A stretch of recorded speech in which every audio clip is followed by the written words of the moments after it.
Hey everybody, welcome back to Fableforge. It has been a long time, some technical difficulties, but that's what happens when you start a new season with a bunch of amazing people.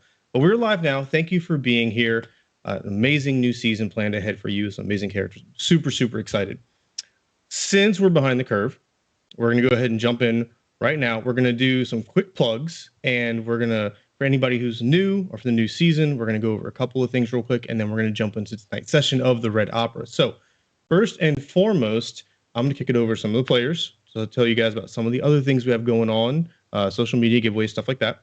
And then we'll keep going through. So Lexi, do you want to talk about social media real quick? We are on social media on Twitter and Instagram and soon to be TikTok. If you want to go search us up on TikTok, we've already created one. We haven't posted anything yet, but it's coming soon. That's Fableforge RPG on pretty much everything. And we also do have a Patreon, which I guess you could count as social media. If you ever want to go like see a recap from an episode in writing, that would be your place to go. And then if you want to see it in video form, we have a YouTube that you could go see it in video form. But your main point of contact is going to be Twitter and Instagram. So make sure you're following us there because we post pretty much every day with everything. All right. Thank you. She mentioned Patreon and YouTube. So Shabe, Sammy, do you have anything to add about that? Or is that about to cover it? Shabe says no. Sammy, anything? I think that about covers it. Okay. Beautiful. And tonight, to celebrate this, our friends at Apotheosis Studios have given us a digital copy, PDF copy of the Red Opera 2 giveaway. So make sure you stick around for that. And to tell you a little bit more about that, I'm going to pitch it over to our favorite bard, Cory. Hey everyone, thanks for joining us tonight. Yes, so we're going to be having a lot of giveaways this season. Tonight is a big one. It's Apotheosis Studios gave us a PDF copy of the Red Opera that we'll be giving you. So be excited about that. Stick around until the break. I will give you the code word and you will know when I say it. And then you'll type that in the chat. And after a little while, we'll round that up and see who wins. All right. Thank you, Cory. And another note about that, though, if these things are popular, we're going to do more and more of it. Okay. So if you like it, invite your friends, bring them in. We'll make it a whole big thing. It'll be amazing. So let's do that. Now, a little bit about this campaign. If you forgot or if you're new, this is going to be, from here on out anyway, this is going to be a very high-level campaign. Okay? The players are jumping in with some brand new characters. They're coming in full bore with huge character sheets. And I'm also not very familiar with high-level play, so keep that in mind as you're inevitably going to be judging us. Number two, if you see something weird or funky that doesn't conform strictly to raw interpretation of the rules, we do use homebrew rules and we do value fun over rules a lot of times. So if you're curious about that, we have a homebrew rules page over on our Fableforge.live website. You can check out what we use for homebrew and all that other good stuff. Now, let's go into some player intros because we have a new cast member at the very least, and everybody's got exciting, cool stuff going on. So I'm going to go around the horn on my screen, which means Lexi, you're up first. Tell us about yourself and a little bit about your character. Okay, well, I'm Lexi. I stream myself at Lexi Monster on Twitch, and I'm Lexi Monster TV on socials, Twitter, Instagram. I like horror games. I like Dead by Daylight. I like all the Resident Evil, all that spooky stuff is my jam.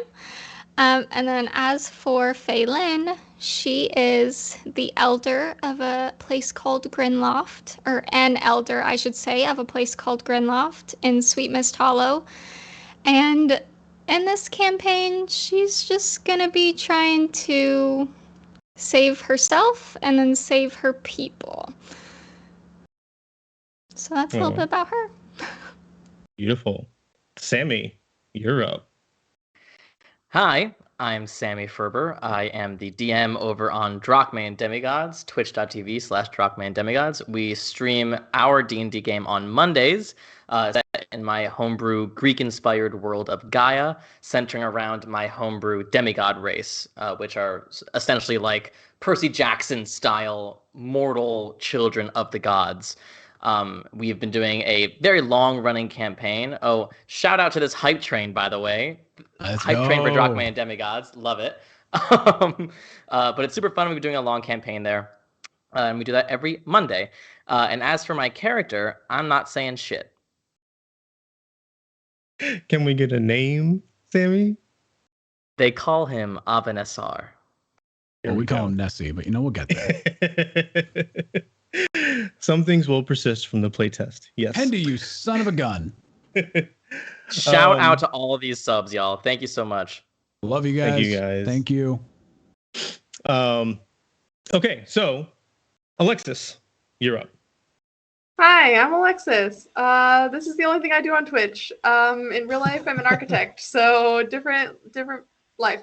But yeah, I was on last season, so thanks to Sammy. Sammy invited me, and it's how now I'm here, and now y'all are stuck with me. But yeah, Mihra's back. She's talked with her family. I won't tell you how that went, but you'll find out. Obviously, y'all know the blow up that happened at the end of last season. She's been chilling with Fay'lnn for a minute, and yeah, she's got some shit she's got to get done. All right. I love Mihra. I mean, I love them all, but okay, moving on. Sorry. Cory, you're up. How y'all doing? Everyone knows the Tabaxi Bard, Keatoris. Last season, we learned of his past on the orphanage that he ran. Part of his bardic guild. He was the proprietor of this orphanage, and it got burned down to the ground. He wanted to rebuild it. During this time lapse, he has found out that some nefarious things have been going on, and someone is actually responsible for this. So he is diving deep into figuring out who it is. And some of the party members will probably join me in righting this wrong.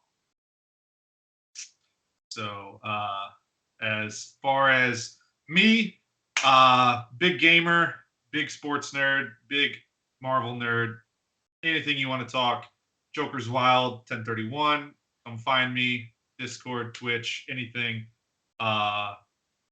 Instagram, Twitter, doesn't matter, come find me, I'll talk, and let's go Bengals, they're in the Super Bowl.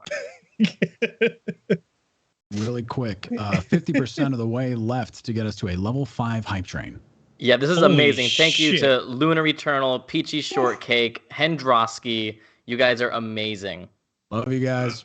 That's absolutely crazy. And you guys, just so you know, thank you, Kev, for shouting that out, and everybody else. I don't have all that stuff up because I'm trying to focus on DMing. So I got you. Otherwise, I would have been saying the same thing. Yes, thank you. You guys are amazing. Viewers, keep it going. Let's get through these player intros so we can get to playing. Shades, you are introduced ourselves. Love it. All right, it's me now. Hi, I'm Shabes. I have previously done streaming. I'm currently taking a break, but I hang out and play games with these wonderful people. I am also doing tech, so I'm scatterbrained at the moment, but I play Onah, who's a soft-loving fish-catching bear called Unkind, and she's super sweet, and she's gonna be great. A little bit that I think will be important to kind of like start you off and get you already in love with Onah is that Onah, essentially after last season, Onah went home only to come back for like, I think it was like maybe like a week trip. And something sweet about Onah, to give you a little insight, was she watched one of the biggest like festivals or ceremonies that happened in her hometown, and her best friend, her childhood best friend / love of her life, got essentially like knighted into one of the best guard positions in her little little kingdom, and she didn't get the chance to congratulate her, give her a hug or anything. She didn't even know she was there, so she kind of just left and took it and was super proud of her. But that's a little bit about Onah. So yep, have fun with it. All right. Last but certainly not least, Kevin. Hi, guys. Many of you know me as Kyber, but my name is Kevin Thompson, and I'm going to be playing the lovely, happy-go-lucky wizard, Brom. And you guys will learn a little bit more about him throughout the game. He is a philosopher of sorts for a nation that is quite lovely that you will learn about more. And I just want to say thank you guys for getting us 120% of the way to a level 5 gosh darn hype train. I love you guys. Thank you so much for your unending support, and I hope you support these guys as much as you supported me over the last year. And I want to say thank you for being here. Also, thank you, Learner, for the raid. Yes, that's fucking awesome, you guys. Thank you so much. Last and certainly least, the coal amongst the diamonds. Me, the DM, called the Forgemaster here. I stream over on twitch.tv/Joey Kahrs, and Joey Kahrs or Joseph Kahrs is all my socials. You can click the links and do the thing. You know how to do that. I'm not special at all. But that's the end of the player intros. Two more things, quick, I promise. Number one, if you see the donate panel down there, okay, the donate panel, you click on that, that goes to a website service called pally.gg. If you donate through that, that money will go directly to the cast members, split evenly amongst all of us, okay? So if you want to toss some coins to your players, that's how you do that best. If you want to support the channel, because channel has funds, we have expenses, all that stuff, then subs, bits, Patreon, all that stuff goes to the channel. That's the difference. Keep that in mind, okay? Number two, we have a mechanic called Patronic Inspiration. You can see that other banner down below. Long story short, you can donate a certain amount of money to offer a special boon to a player of your choice and all that other good stuff. Really quick, we are not 203%. You guys are fucking amazing. Not me. Not me gorgeous. either. Shout out. Gorgeous son of a bitch. So yes, look at the banners, do the things. Thank you guys. I'm going to reward your support by jumping in. Do you players have anything else before we jump into tonight's episode of the Red Opera? We're still playing. This is clearly the highlight of the night. Yeah, What's right? D&D? This is it, guys. It's all downhill after here. It is. Yeah. It's going to be great. We're going to have a great time. We're going to make a lot of friends. No children are going to die. See, no, you can't make promises you can't keep, Kai. We talked about that. One time, okay? It happened once in a playtest. There were only 2 playtests, and it happened once. But, you know. 50% chance. Yep. Oh, my God. It's going to be great. It's going to be All great. right. All right. Ready? Looking forward Deep to breath. The tip of the tongue, the teeth, the lips. The tip of the tongue, the teeth, the lips. All right, guys. Let's play some D&D. Let's do it. My friends, it has been far, far too long. Then again, what is a decade and more between people like us? What is an ephemeral concept such as the transient decay of time? Not much, I assure you.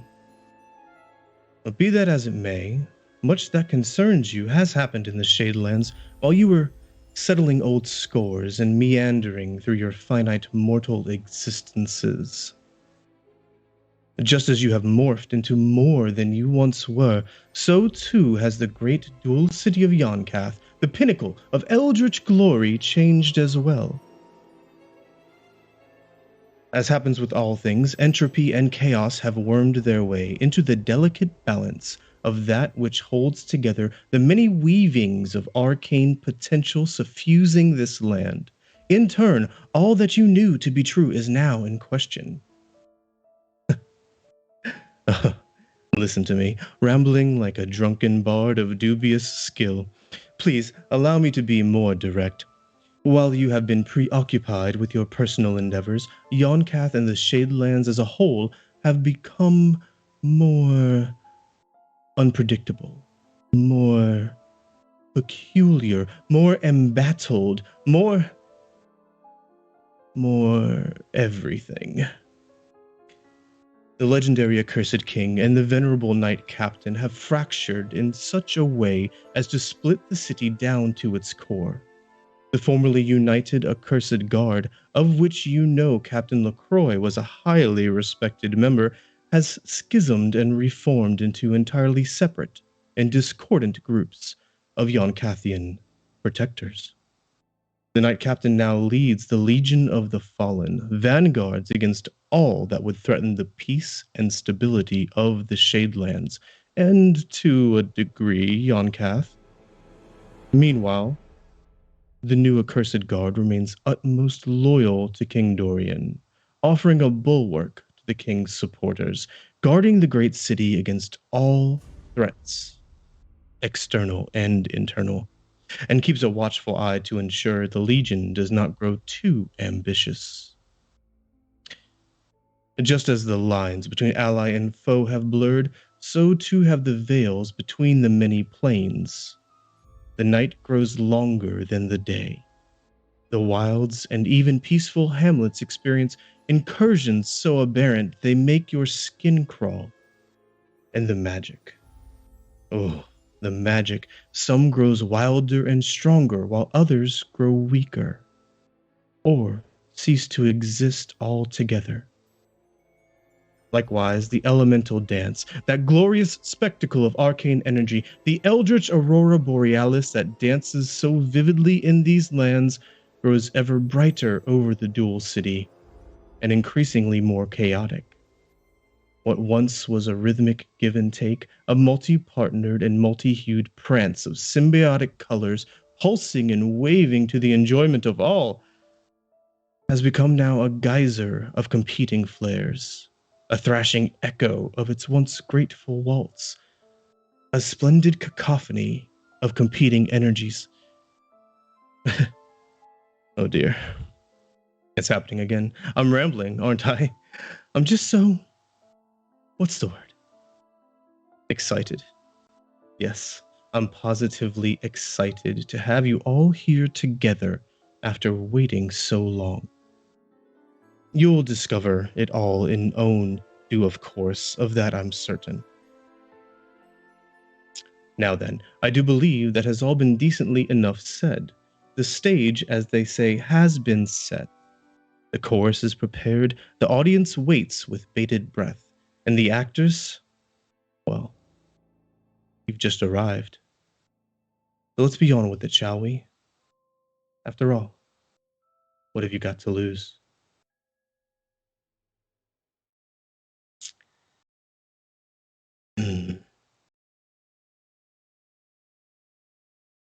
Each of you, in your own way, has been summoned to this place and time. Arriving at your destination, you see a dancing river of vibrant green light swaying across the twilight sky. Yon'Cath, the Duel City, looms ominously to the north. A mass of dark, powerful towers twinkling with many shades of arcane torchlight like the ethereal stars against the midnight sky. Beyond the city, the northern horizon is an impossibly dark shade of purple, rapidly transforming into an engulfing darkness. The first thick dusting of winter's snow has recently coated the surrounding tundra. Here, miles south of the city, a large, sturdy wooden lodge rests amongst the snow, providing a bit of warm sanctuary against the encroaching chill of the night air.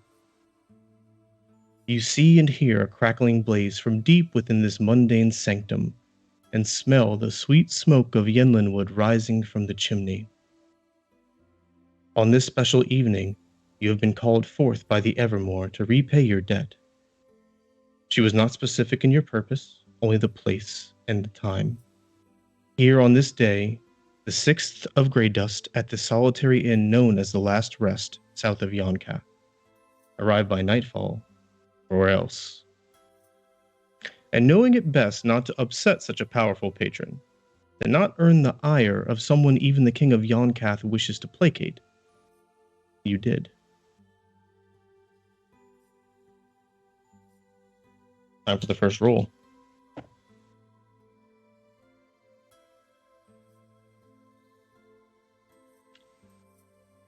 Keatoris. Traversing those final short steps with weary legs, you open the heavy wooden door, the protective barrier to the sanctuary within, and are greeted with warmth. Warmth from the fire. Warmth from the many smiling faces scattered around the room that turned to look toward the door. Warm, pungent aromas of hot mulled wine. And warm feelings for an unmistakable friend you haven't seen in quite some time. There, resting in an unusually robust rocking chair, seated near a large, circular wooden table in the middle of the room, you see the bright smiling face of Onah, as she gently plucks apart some very tasty-looking fish and chats amicably with a finely dressed Knight Captain LaCroix and ever so typically radiant Fate, the Shield Maiden. The scene is yours.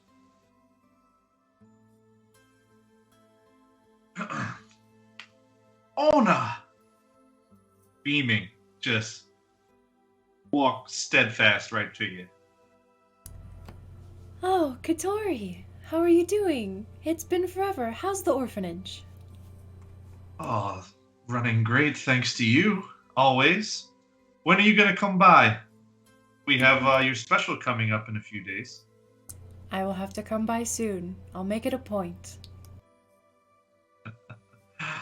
Sorry to interrupt. Captain, how are you?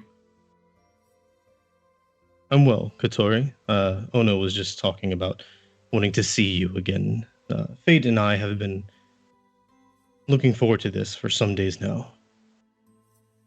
He rises up to shake your hand. Firm grasp. Yes. The shop, is it running well? Back to Onah.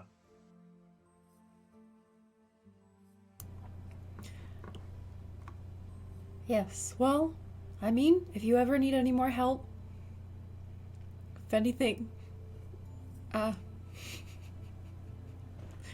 Onah just kind of gets a little awkward and starts eating fish. It's so good to be here again. With all of you. Rounds on me, and I'll go to the bar and some ale for everyone.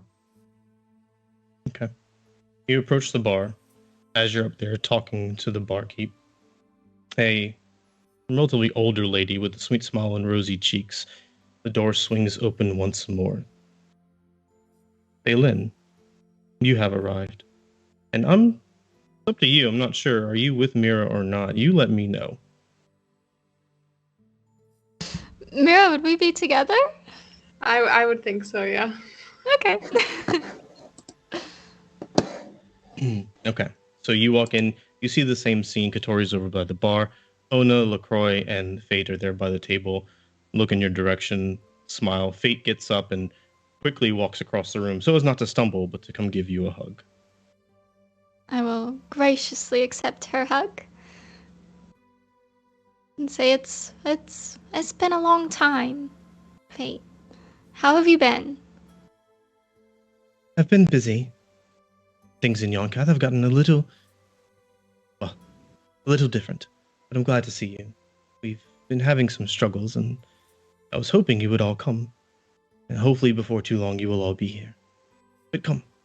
Onah's been waiting. She's been tamping her feet in impatience. She takes your hand and starts to pull you in that direction. I'll follow. Yeah, I'll follow, but like slightly behind. Because I definitely spotted Keatoris. Yeah, I'll look when I catch sight of Keatoris. I'll look at him and I'll glance over my shoulder at Mihra and then glance back and shake my head a little bit. Okay, Keatoris. Once you're there, just to kind of abbreviate this a little bit, you were talking while they made their entrance. Drinks are on the house, courtesy of Knight Captain and the Legion. And so you grab whatever you will as far as mulled wine and head back towards the table. I will definitely grab 2 more. And a bottle, if possible, with 2 more empty glasses. Or maybe just 1. We're thinking at least 1 more person will be coming. You got it. Yeah. Okay. So, all of you take this moment as you're sitting down and absorbing what a time has done. Go ahead and describe yourselves a little bit. Your physical description. Anything that would be noticeable off the bat.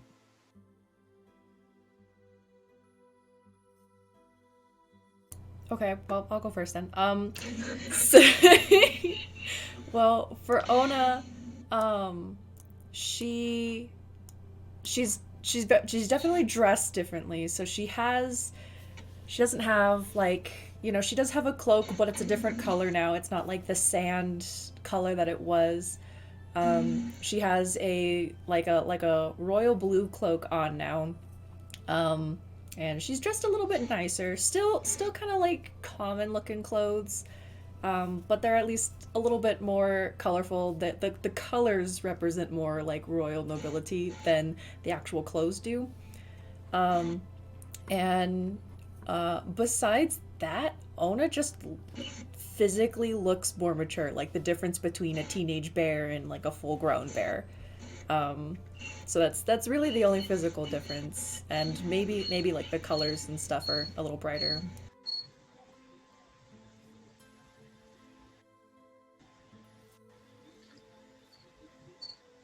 I'll go next. So Keatoris comes back with the wine, sets it down, and hands one to Onah, hands one to the Knight Captain of Fate, hands one to Fay'lnn, hands one to Mihra. Doesn't really hand one, just puts it in front of her. With a little side eye. But he is his fur is definitely grown. It's more thick. It is almost pristine looking, and so is his attire. His bandana that he wore before, it is deeper purple and gold with actual accents of real gold. It's sparkling, it's shimmering, it's more in tune with his position in the Bardic Guild. Just finer clothing. You also will see he is carrying weapons that are also finely crafted and has a thicker armor. When you wouldn't have noticed before, you can definitely tell it now. So you can see that the cloak or whatever is like hiding something. But other than that, he still has his ears still scarred, and just a little older, a little more mature. So okay. Fay'lnn? I'll let Mihra go next. Mihra? Okay, I would say Mihra doesn't look much different. She still wears all black, doesn't really believe in color, and keeps her hair tied up in a similar way. But she looks like really tired, like she hasn't been sleeping probably for the last 12 years, or something's going on. She's definitely like a little bit stressed out. Yeah, just like the bags under her eyes, I would say, is like the most noticeable thing. And also she looks older and more mature, of course, but just looks like maybe she's struggling a bit as a human or not human, whatever. But yeah. Great. Okay, and Fay'lnn has obviously grown up some. Her features are less baby, more adult. Her hair, her bubblegum pink hair has gotten a lot longer. She still has the same green eyes. You can't see the dragonfly clip anymore. Doesn't seem like she's even got it on her person anywhere. But if you look, she's wearing a usual like nice cloak, like gray or like dark black. And she's wearing a kind of not really super low cut, but it's like a V-neck tunic. It's lavender. It's got some like nice detailing around the collar, and she's wearing like some type of armor over it, and then some leggings that look very warm. They look fleece lined, and she's wearing some really nice boots. But if you look underneath her collar, starting at her left shoulder and disappearing diagonally down underneath her collar are like 2 or 3 claw marks, like bright red angry scars that just cut down until you can't see them anymore. Taking all this in and glancing about the room, you see the patronage here. There are some countryside villagers of various lineages, but the predominant clientele here on this evening are members of the Legion, many of them in dark armor or dark robes, denoting their station and role in the Legion of the Fallen. And although they seem cheerful, they also seem exhausted and laughing to hide a relatively somber mood. About this time, one of the serving assistants comes up and brings even more mulled wine and sets it in front of the Knight Captain, and a couple of plates full of braised turkey wings with cheesed potatoes, some spiced pickled Gattern eggs, and a combination of sweet apple and strawberry juice to round out whatever you may be here to speak about.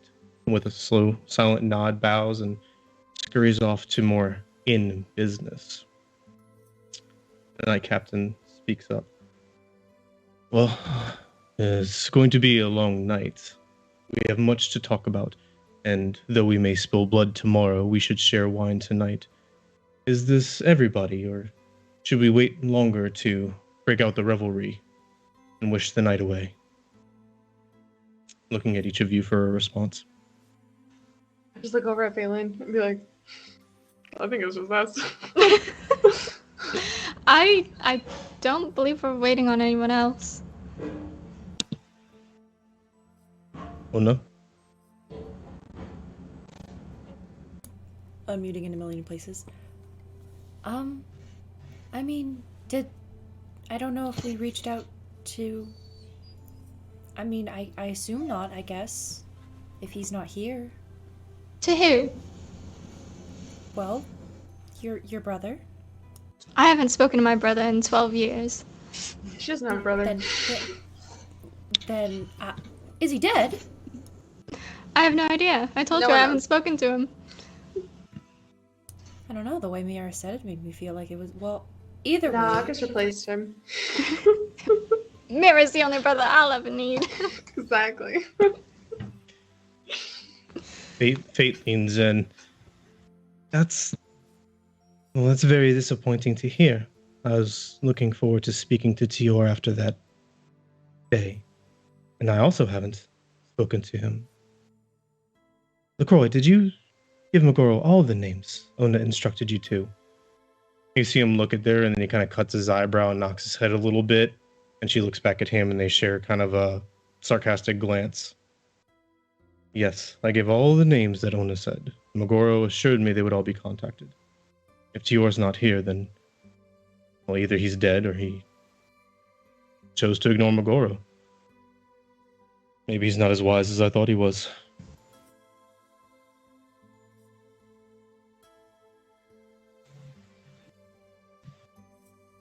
So, at this point in time, the Knight Captain gets up, walks over to the bar.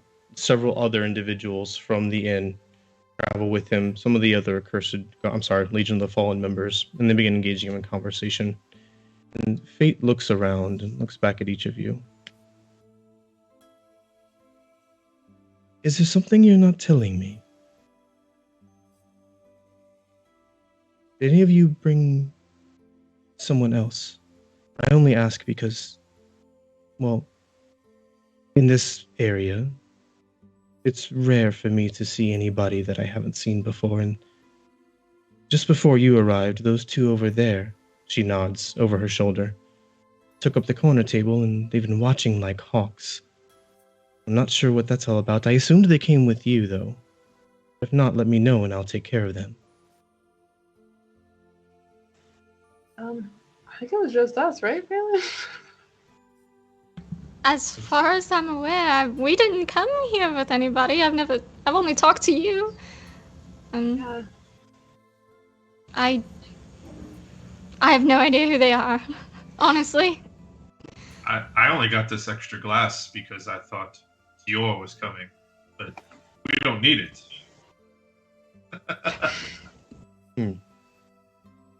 All right. 1 second. And she stands up and turns over to face them.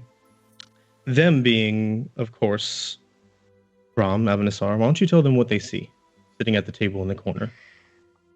Well, you see a tall, muscular figure wearing a Spartan-style helm made of black metal. A feather plume shoots out from it like a mohawk, with bright crimson feathers dulling to black as it gets closer and closer to the helm. Beneath the helm, you should be able to see his face, but all you see is formless darkness and two glowing red eyes peering out. He wears an ornate black breastplate with accents in red to almost look like metallic veins outlining the muscular features hammered into the armor. You see sourceless black smoke billow from his shoulders as if his entire body were just gently on fire. At the point where his breastplate ends along the back of his shoulder, you see just a glimpse of what looks like some sort of tribal tattoo on his back. And strapped to his back, you see a bizarre-looking greatsword. It's made of what looks like obsidian, deadly sharp, with a forked point at the end, with a hilt emblazoned with a shining ruby. Brom? Sitting next to him, you would see just a human male. Pretty basic, in a nice put together suit, has like a little unbuttoned top to the collar, a little, ties a little undone. He has an overcoat that is draped over the side that is a long black. It probably goes down to the back of his knees. It's nothing that reaches the floor or anything too extravagant. None of it is too ornate, but it is very well made. It's very thick, almost pseudo-militaristic, as if someone high of rank, but not like the fun ranks. Like he's just there. He doesn't have all the medals, but he got like the cool pads and stuff. Sitting there with, he's warm inside, so cloak's off, sitting there with his little like blue vest tie undone, got the sleeves rolled up, and when the sleeves are rolled, you see these just layers upon layers upon layers upon layers of arcane tattoos from wrist to forearm, or from wrist to elbow, going across the forearm. And he's kind of like looking around the room and then goes back to Avanessar and goes, see, that's why I never understood the phrase, liches get stitches, because what lich has attendants that would be willing to stitch them back up? I feel like they would just have their necromantic energies just bind their sinew back together. Can you explain this colloquialism to me? I never understood it. Avanessar just stares. Right. If you're not going to be using that bottle, sir, I feel I need it.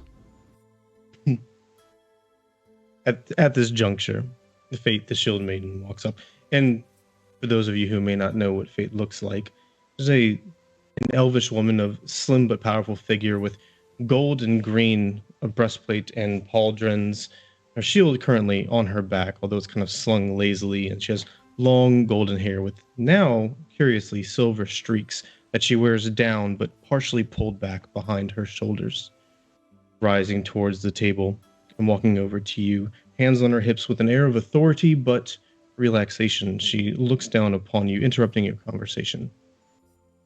Well, now, I don't believe we've met, and your presence here is a little curious on this evening. What brings you two here, and who are you? I just point to Avanessar. Easy. I was summoned here. I have business in Yon'Cath. She crosses her arms. Well, if you have business in Yon'Cath, I would probably know about it, unless it's not much business at all. You can be a little more free with me, it's fine. I don't bite, unless you want me to. And I promise you don't want me to. Are you sure about that? Because honestly, never mind. I was summoned by Magoro. Truly. would I be here otherwise?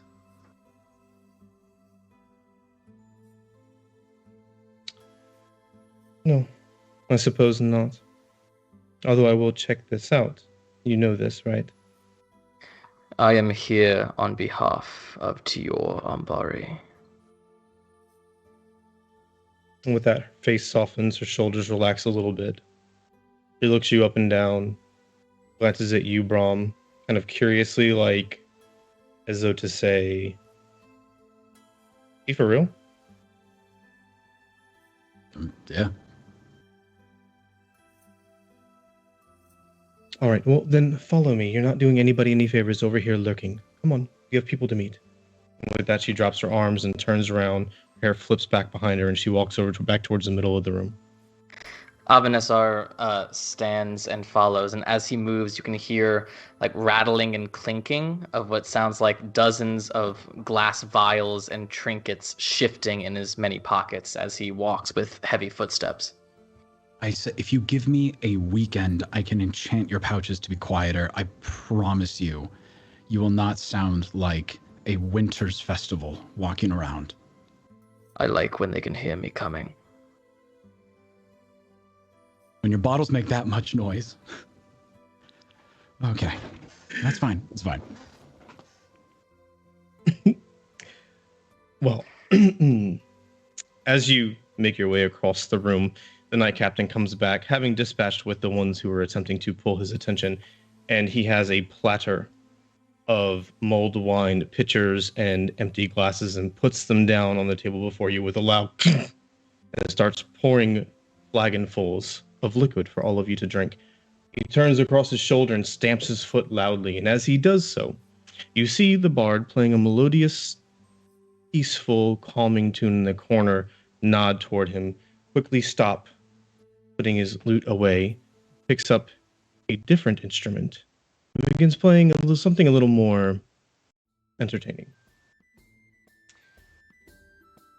As the music kicks into gear, flagons start pounding on the tables, and songs of chorus reach up from many of these accursed Kahrs who have no business singing, but don't seem to matter anyway because of the several drinks they've had tonight. Suddenly, almost on cue, they start pulling out their pouches, and you see cards and dice and game pieces and all sorts of things hit the table. As this cacophony of joy arises around you, the Knight Captain sits down with a heavy thud, Fate over there smiling and blushing a little bit as though she knows what's coming. And then a loud, boisterous voice says to you, "Well now, it seems that we have everybody, but it seems that I do not know everybody. So perhaps it's time to catch up and introduce ourselves to one another. As I said, we have grievous things to deal with on the morrow. And so it's best to enjoy what night you have. For those of you who don't know, I am the Knight Captain LaCroix. I lead this rabble-rousing crew, the Legion of the Fallen, and we defend these lands from those that would harm her. Fate, if you don't know who Fate is, well, I'm sorry for you. But she's essentially... what would you call yourself? I'm an advisor to the king, LaCroix. You know that. Right. She's an advisor to Dorian. Much more along the lines of governess nowadays, though she'd never admit it. So, you know us. Who are you? You. With the bubblegum pink hair. As some random patron told me. Because we have bubblegum now. I remember you from before. Many years ago. Are you still a warlock? I am. Warlocks make me curious. I used to be a warlock. I used to dabble in the ways and perform the rituals and all of that. And so, learning about what other warlocks do is interesting to me. Do you have anything special you do with or for your warlock? Any secrets you'd like to share as we drink? With that, he takes a big swig. Fay'lnn very clearly does not pick up her drink and says, I'm still getting to know my patron. All right. Well, good enough for me. You there, with the sullen look hiding behind the thick metal helmet. What about you? You see this whole time, Avanessar has just sort of like, you see the red glowing eyes have just been slowly categorizing and analyzing the people at this table. They call me Avanessar. He's the funny one. He seems quite dour, especially for someone with an elvish name. So it is elvish, is it not? Yes. It translates loosely to the Nameless One. Just the talk of the town, really. So you say. And what of you? You look like you could hold a drink. What's your story? Facing you, Brom. Oh, actually, drinks hit me quite hard, so I will pace myself as much as possible. And he realizes that he has forgotten his coat at the table, reaches over and a gauntleted arcane hand forms, grabs it, and starts pulling it to me as I cast Mage Hand to just bring it over and well, that. Hi, I'm sorry, the question? His humor really throws me off every now and then. I mean, just the dryness of it, just. Yes, I can see that you two have quite the relationship. Some just say best friends. Best friends? Yes. Some would say. Some would. Mostly me, but, developing friendships really starts at a want from one, and then will eventually, hopefully, develop into a want from two. So. My associate is a gifted adventurer, a good ally in a fight. See, incredibly complimentary. We're already best friends. Yes, I've had friends over the years. Hopefully they stick around. That's the best you can hope for. And Onah I know quite well, so I won't get into that. Keatoris, I remember you. You have a sharp tongue, and you quite some skill with instruments. I think I had heard your name, mutterings from Tranquil Shadow. Was that in fact you? Yes, most likely. And you see him as he is twitching a little bit with slight ear twitches from the bard that's playing. He's not one of ours, is he? I honestly couldn't tell you. You'd have to ask the proprietor of this fine establishment. I just look at them and they play. Well, you do have that air about you. Your tongue is still sharp. I appreciate that. And you, the one who followed so quietly, haven't said much of anything. What about you? What about me? It just interests me when we're in such a joyous evening and someone seems so to themselves. Everything all right? I'm great. I'm doing great. I just like to be by myself. Or with this one. I'm just playing Fay'lnn. All right, well, fair enough. I feel like I am trying to pull honey out of a bear's paws. So if you don't mind, I am going to take my leave and speak to my compatriots. We have much to discuss and celebrate in the evening. I'm sure Fate would be bored, so yes. She'll probably sit here with you. But again, drink, relax, talk, feel good. The night is long. That he stands up, the chair scrapes back, he grabs 3 mugs, and then just starts kind of social butterflying around the room, slapping backs.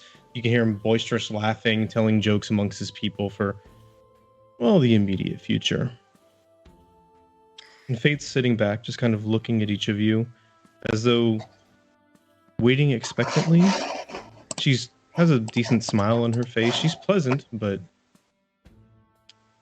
I think she's looking for something, as best you can tell. Avanessar will take a flagon and sort of just like circle it under his, what you assumed to be nose, for a bit before he tips it into the darkness and drinks heartily. I'll follow in suit. Grab a drink. Stir around. I will take my glass and offer it to Mihra and say, Mihra, would you like mine? I'm not really in the mood to drink tonight. Yeah, as long as you're willing to hold my hair back later, for sure. Absolutely. Okay, great. See, that is a great example of friendship, Nessie. We can work on this.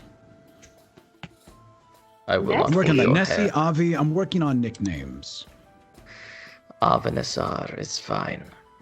Avi it is. I swear, one of these days, I'm going to crack that thick shell of yours. I will crack you in half. I mean, buy me dinner first, but really, and I'm going to look to everyone else here, I seem to be just a +1 onto this. I was brought along as a friend. Yeah, how did you meet your bestie over there? You guys are so close, you can tell. Just radiates you- from the room. I wholeheartedly agree. Honestly jealous at this point. Yeah, so, Avanessar, if you would you like me to regale them with our tale, or is this more of a me thing? I know how much We you met- enjoy long-winded explanations of things. We met on a mission. We killed the beast together. The detail. What was What the more is that to beast? say? What beast did you kill? Well, there was a lich that had something that I thought could be helpful to me. Turns out it didn't. Someone else needed it dead. It was this very luckily cooperative, necessary murder of an undead thing. So can it be a murder of something that is undead, or is it just like a re-deadening? I'm trying to think of the proper terminology here for the descriptors. So you're in the business of killing liches. Yes, liches get stitches, or so I'm told. How did I you find am one? a monster hunter. How did you find it? Did you take up a posting, or was it something that you just stumbled upon? There was... Go ahead. Oh, please. No, please. Anything to hear you speak, friend. I work for an organization of gifted hunters. We were recruited, hired to slay this beast. Mm-hmm. And I've been dabbling in that field myself. I've been on a journey over the last 11 years now. And, yeah, I've been slowly working my way into those establishments. You've been with him for 11 years, and this is what we have. Oh, no, I met him, a couple months ago. Make way more sense. See, fast friends. Fast friends. Yeah, I still don't understand how you guys are together, because it doesn't seem like you both want to be together. What do you mean? I needed a lift to Yon'Cath. And he Yeah. recognized my talents and wanted me nearby, obviously. So it's a friendship of convenience. He is good to have in a fight, I've had a few of assuming those. fights are in our future. And my companionship in the tavern is much sought after by many of friends. See, this is perfect pairing of You friendship. finish each other's sentences. It's great. I've had some Exactly. friends out of convenience, so I understand, and I just don't look at Keatoris. What does that mean? Friends! I'll laugh and say loud. Friend of convenience. I'm going to have to look that one up later. I think Avi can define it for you. Don't worry. I would like to just point out that Onah's not saying anything. Onah's just darting across the table with looks, just watching everything happen and just kind of sitting there eating fish. Are you on all fours, or are you sitting, are you bipedal sitting in a chair? Are you more I'm humanoid? in a chair. Okay. Okay. We are a strange group of people, and I am fascinated by this. I'm so To be confused. honest. Who invited Avi? Why is Avi here? I am here on behalf of Tior Ambari. My brother? That's does he why want he's with not getting you? My letters. At this point, Avanessar turns his red eyes towards Fay'lnn. You are the sister. I am the sister. Who are you? I am not a person that you would like to meet. He's more of an experience. At this time, I cast Detect Thoughts on Avi. I'm meeting you right now. Is there a save involved? First of all, because there is no save involved or anything else, is this okay with you, Avanessar? Yes. As a player? Yes. Can As I a player, for recognize- sure. Can I recognize that something is being cast? Arcana check. Is there any, with Detect Thoughts, what components are there, Alexis? Mihra, verbal, somatic material, etc. You ask great questions. Yeah. Verbal. All of the above. All of them. I need to use a copper piece to do it, but that's fine. Okay. So what was your Arcana check? A low roll for me, 27. Just a cute. I told you he's good to have around. So would I recognize? You would recognize that Mihra is trying to ever so subtly cast a spell, and you would also recognize that this is a form of divination magic. She is looking intently at Avanessar. So I'm going to put my hands behind my chair, and I'm going to draw a little arcane glyph, and then shove my fingers into it, drag it over, and these tethers are going to break as I do that. And I'm going to cast Counterspell at 3rd level. Okay. Actually, yeah, 3rd level. Okay. Second. That should. PvP, I love it. Ooh. That's going to require another Arcana check. 14. So with Counterspell, if you cast at a level lower than the spell that was cast, you need to make a DC of 10 plus the spell's level, correct? Yep. You rolled And a it was 14. cast at 5th level. Because you're a warlock and you can only cast at 5th level. Correct. But Brom doesn't know that. That's correct. So you attempt, normally, Brom, when you cast Counterspell, you can feel the intrusion of your magic in the weave of the other spell. And you can feel the interruption before all the energy kind of cancels itself out. You feel your spell's energy extend out, but you don't feel that typical intrusion. And as your magic fades, the divination magic thread is still there and active. So she hears my surface thoughts. So as the spell fails, I'm going to raise an eyebrow and just go, well, I hope that wasn't malicious. And as those words are coming out of Brom's mouth, yes, Mihra does immediately get your surface thoughts, and you do not detect this at this point, Avanessar. Also, thank you so much for the bits. Yes, thank you, Hendrovsky. Mihra, you get the sensation of he does not want to be the bearer of bad news. Okay, I'm not going to dig any deeper. That's great information. I'm holding that in. Bear of bad news. And I just cast Friends at Brom, who's clearly not happy with me. Okay, once again, spells. Kevin, are you okay with this? I'm fine with this. Okay. Okay. There should be a save with friends, correct? Pretty sure? Mhm. It's just concentration. It's at will. I think It's a- friends I just have gives you advantage on advantage on charisma charisma saves. checks. Oh, that's right. Okay. So, I was getting you that know. confused with the different And spell. That's why I asked. When I tell him I that, can't keep up with wisdom all your save? spells. Is it a No, wisdom there's no save? wisdom save. no, there's no save. Okay. No. But I do know the moment it's done. I remember this. After the 6 seconds. So that I think you're thinking of Charmed Person. No. Friends is very specific. It's either a 1st level or a cantrip. When the spell ends, you're aware. Yep. Yes, Okay. that's right. And it does say becomes And hostile becomes towards hostile you. toward me. So Okay. So yes. Beautiful. So for 1 minute, you have advantage on charisma checks if they're directed against Brom. And after 1 Right. minute, you become hostile towards her, Brom. Spells. So I 12 go level from a characters. discerning curious to just like a friendly hi. Mm-hmm. Also, Androsky, we got a Patronic Inspiration. Random Patronic Let's Inspiration. go. Beautiful. Let's go, Thank you for ND. that. ND. And that is going to And go to... Peachy. And Peachy. Okay, $10 so... to Pally.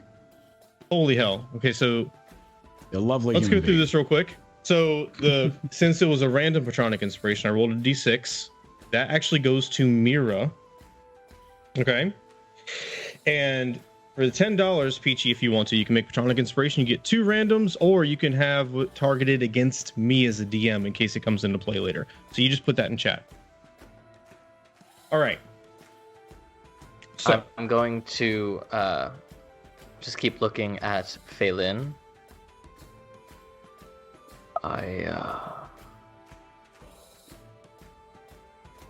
Ambari is dead. I figured as much. I'm sorry for your loss.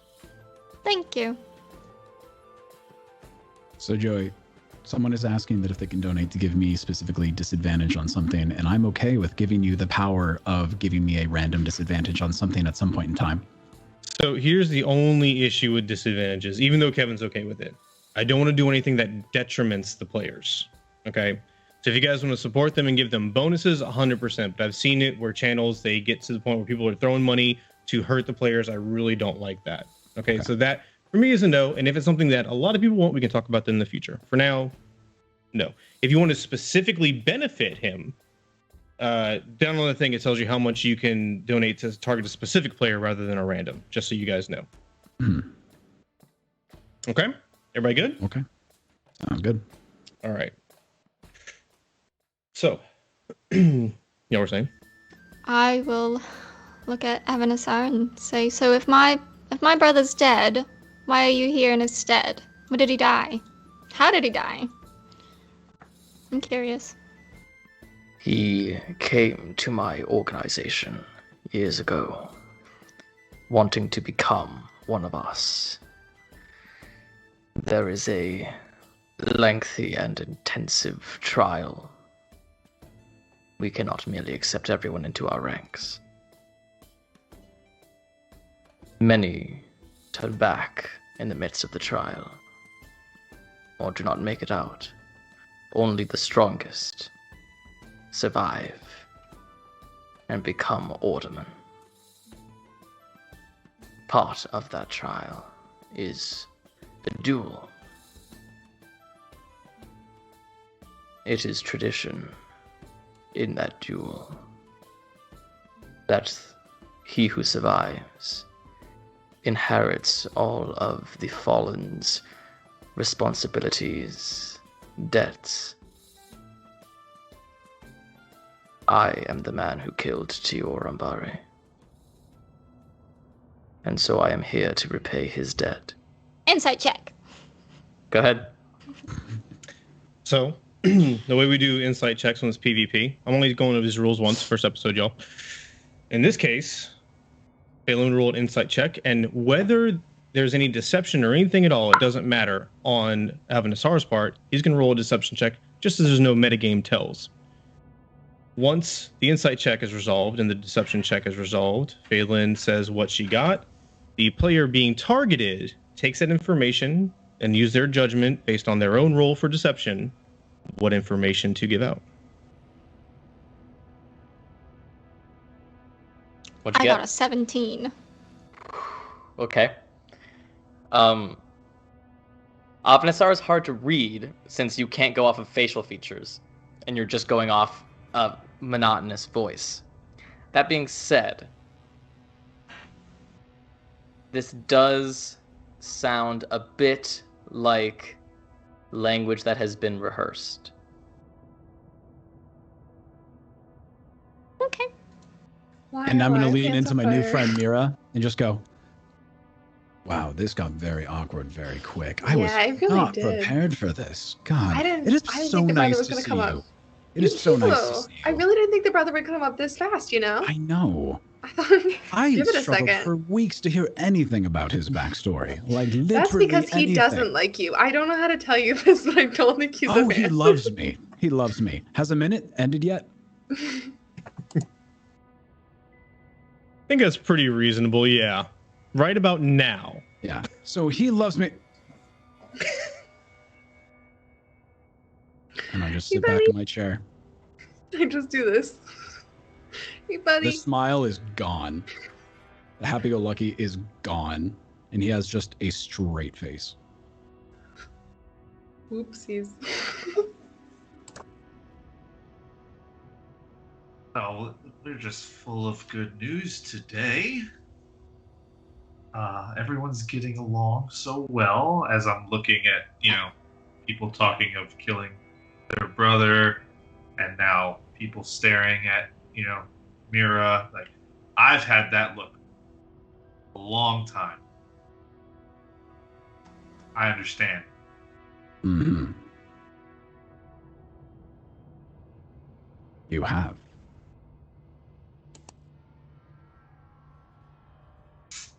Keatoris was my biggest fan once. Strange how you seem to lose friends so quickly. You have no Anyway, idea. I'm going to get up and go to the bar.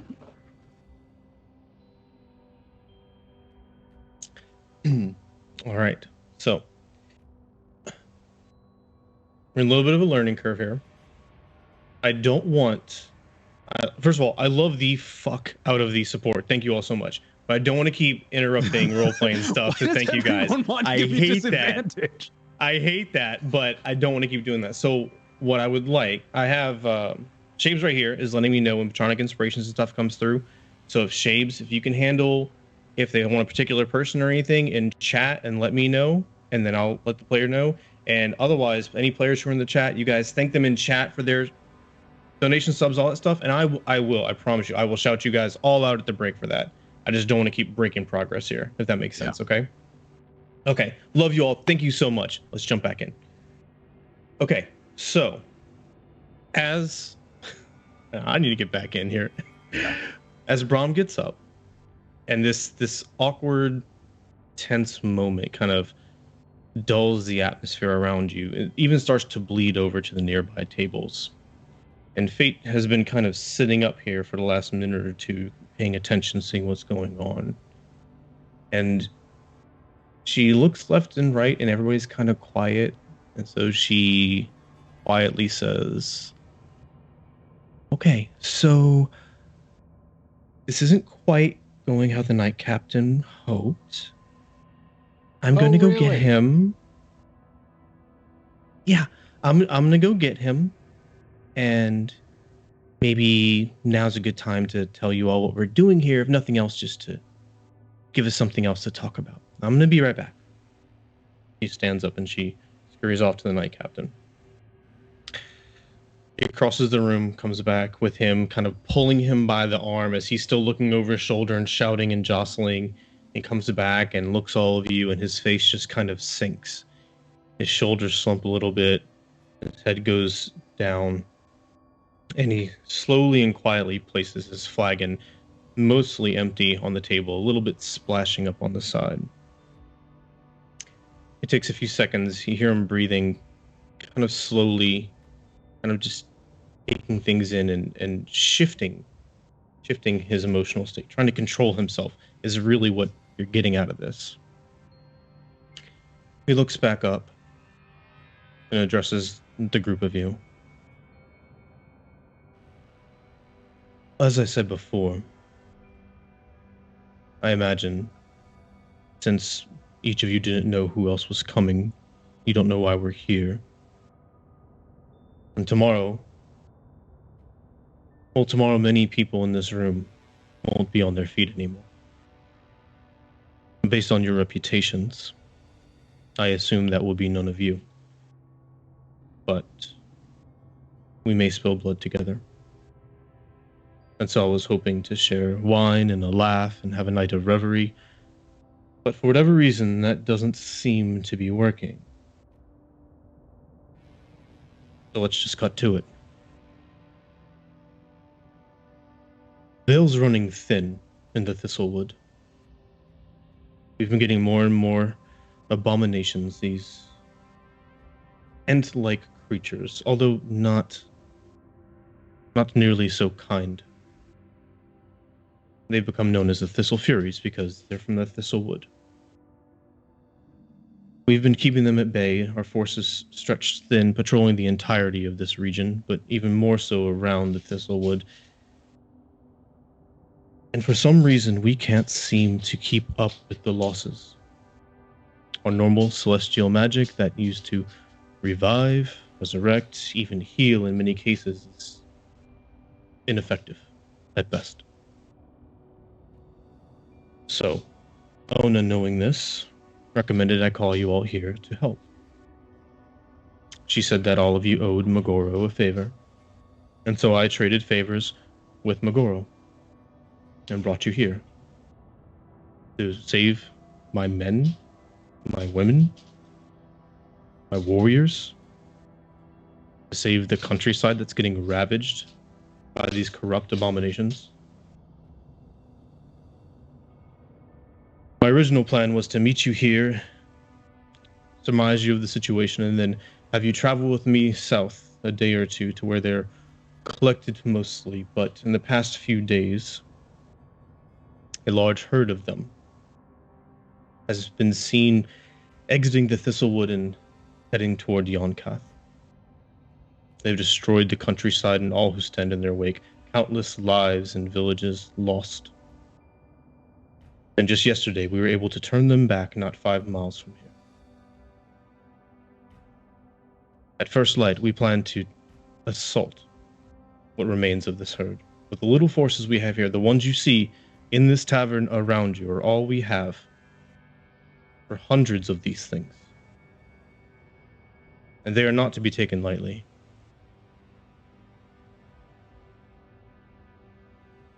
The current plan is to surround them and set them ablaze, and using you in whatever manner you see fit, either to lead an assault or to corral them or to chase down stragglers, however you think you can best be of service, because I don't know what you're capable of. But I know we need your help. If my men are going to die, I'd rather you not sour the mood tonight with your incessant bickering. So, that being said, you have any about questions? These creatures, do they bleed?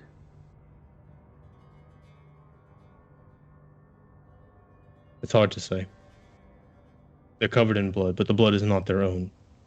When we hack at them, fluid comes out. Blood comes out. Is it their own? We don't know. Well, it could be a carnivoristic tree. It might be the blood of the people they've killed. It might be their own. It could be some sort of ichor contamination of some kind. If it flows Maybe. through them, I can access it. Might be a good lifeblood for you. Who knows? If you need fire, I am your man. As long as it doesn't get on my clothing, we'll be fine. If it does, Yes. I got you. Just saying. Do these creatures have weaknesses you've discovered? As I said, fire. They have strong, thick bark covering their bodies, again, as Ents would. They're fast. They're powerful. They don't stop.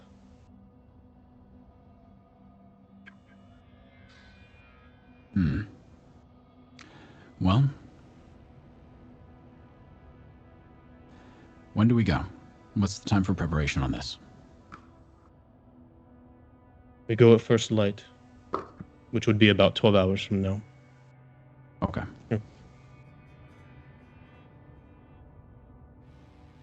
I will show you to your sleds in the morning, and I'll introduce you to the Falcon. We can go over the plan in more detail at that point. If you are to remain here in the tavern area and not go to your rooms, I would ask that you be a little more respectful of the revelry around you and its purpose.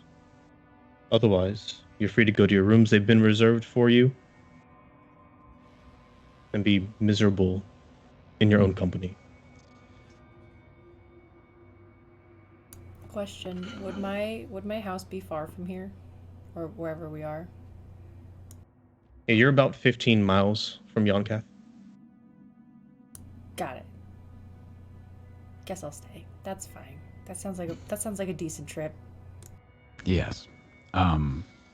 So Brom walks back over the table, sits down, looks at me and goes, "We'll have a chat later. Just disappointed in first impressions. Really, I had high hopes for you." And he has like a little notch on his belt that he pulls a little spellbook out of, puts it on the table, and starts flipping through. He's like, "All right, fire. I got wall of fire, of explosions of fire, and vestige of fire. Okay, let's see what we can do here." Avi, do you have any fire weapons of any kind? Is that something you could do? Keatoris, what do you got? Yes, what can we do here as a group? What are y'all capable of? I guess is what we're going for. You want to have this now? During the party? Come on, you just heard the night captain. I feel it is best for us to know each other's strengths and weaknesses if we are going to be allies in a fight. I don't want to know that you are suddenly allergic to bark when we're about to fight some Ents. Well, I'm not allergic to bark. Why do you say Maybe that as bad if you are... vibes. Okay, yeah. It's not the best, I know, but let's do this. We're going to be friends. We're going to fight together. Onah, what is your specialty of combat? Onah will kind of look over at all of the other Legion. Do any of the other people from the Legion hear this? Hear this question of what Onah can do? After the initial pulse of emotional energy, when things got really tense and everybody in the near vicinity kind of stopped and looked at you all, in the ensuing minutes, they have kind of gone back to drinking and rabble-rousing, not paying too much attention. And since I have you pause there for a minute, it's my understanding that Hendy gave Patronic Inspiration directly to Keatoris, and Skuzz gave Patronic Inspiration directly to Fay'lnn. So thank you all. It's amazing. Shapes, go ahead. Onah, go ahead. Well, Onah will kind of chuckle a bit to herself and kind of sit up in her chair and do kind of like a war bear roar that all of the Legion people would know, and as kind of like the ready for war cry. And so, assuming, as long as it's okay with you, DM, knowing where Onah's been, Onah would do kind of like her bear roar cry, and then the rest of the tavern with all the Legion crew would just cheer and start clashing swords and weapons together. Oh, yeah. And then absolutely. And then just kind of sit and smile at Brom with no other words. I love the public confidence and I love the personal pride. Honestly, great vibes. If you're allergic to the bad vibes, Keatoris, I bet that heals you or something. That gets you going in the morning. As you're in a good mood. As you're going, Good. You start to hear this wave of all the Legion members around you lift their flagons up and roar, simulating Onah's. It just starts going around 2 or 3 times before dying it down, and then dice start flowing and chuckles start happening again. Onah, quite obvious that Onah has quite a rapport with these Legion members.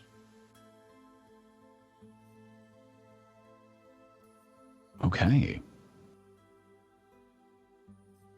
I love that confidence, though. I still don't know what you do. Guess you'll have to find out. This is the point of strategy, of tactics. Onah. We're finding out who's going to be in the front, who's going to be in the back, who's going to be flanking around, who uses the fire, who has the I vote for back. Can I be in the back? I don't know if I trust you behind me at any given point, so I want to say that I'm the furthest back. Just Definitely can't trust her. That's for certain. You have not even seen me in years, so I don't want to hear from you. I don't know. I think she's I'm pretty now 3 trustworthy. drinks in. am I now will 3 be in the drinks front. Well, that really was. I mean, everybody expected that. To be honest, Avi. Like, really. I figure You're- someone should say where they will be. Yes, you're just such a good fighter. You know, you're just right up in there. I'll be dancing with you. Up at the front. Metaphorically? We're supposed to be fighting, not dancing. The whole battlefield is my dance floor, if you will. That probably warrants some explanation, I'm gonna be honest.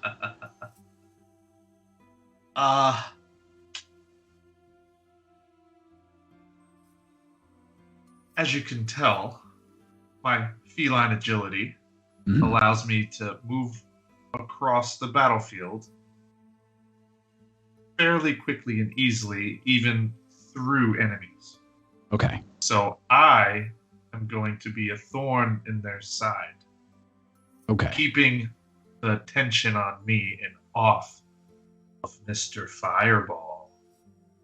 I don't know why you had to do the hands and everything. Where I thought we were getting along.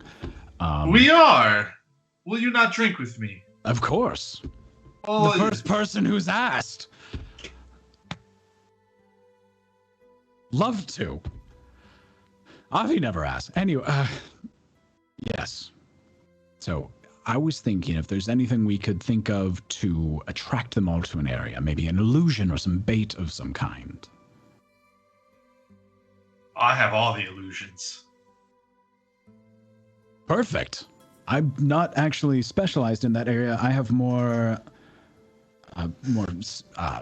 conjuration and evocation styles. It's not much to have the enchantment my way. I could probably make somebody invisible to sneak in behind, if anything.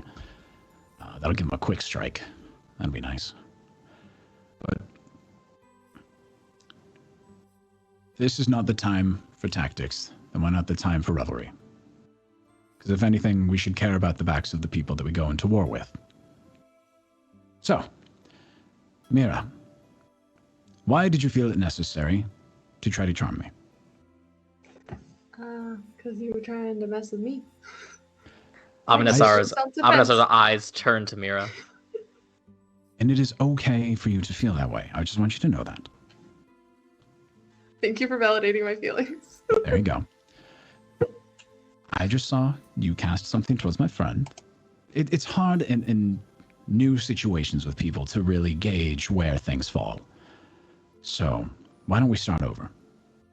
Hi, my name is Brom. My name Sticks is out a Mihra. hand. To shake Stick your out her hand. hand.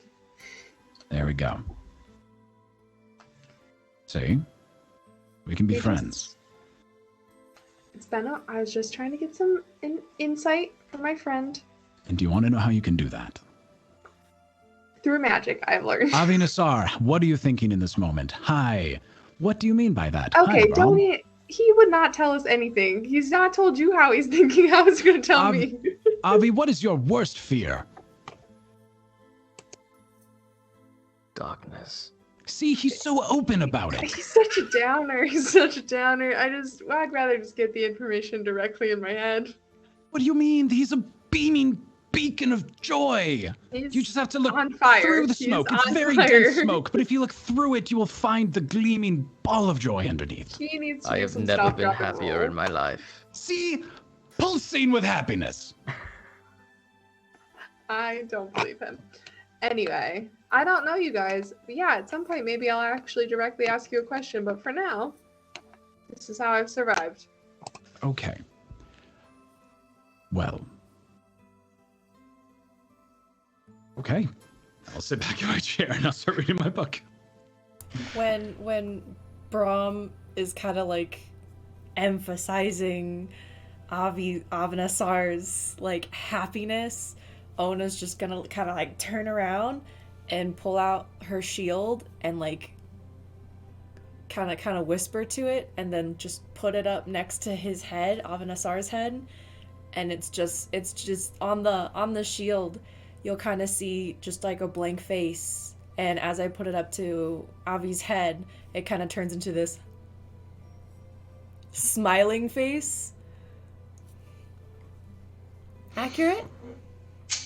They don't look the same, no. Avanessar just like stares at this face and then looks at you, Onah. Picture perfect. You're welcome. And then she'll put the shield back away.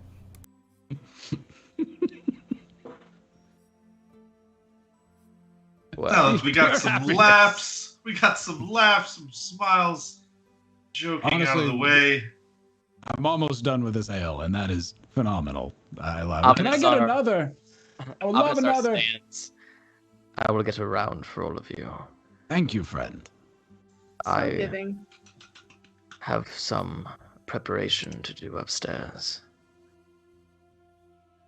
And I'll go and I'll order a round and make sure it gets to the table, and then I will find my room upstairs.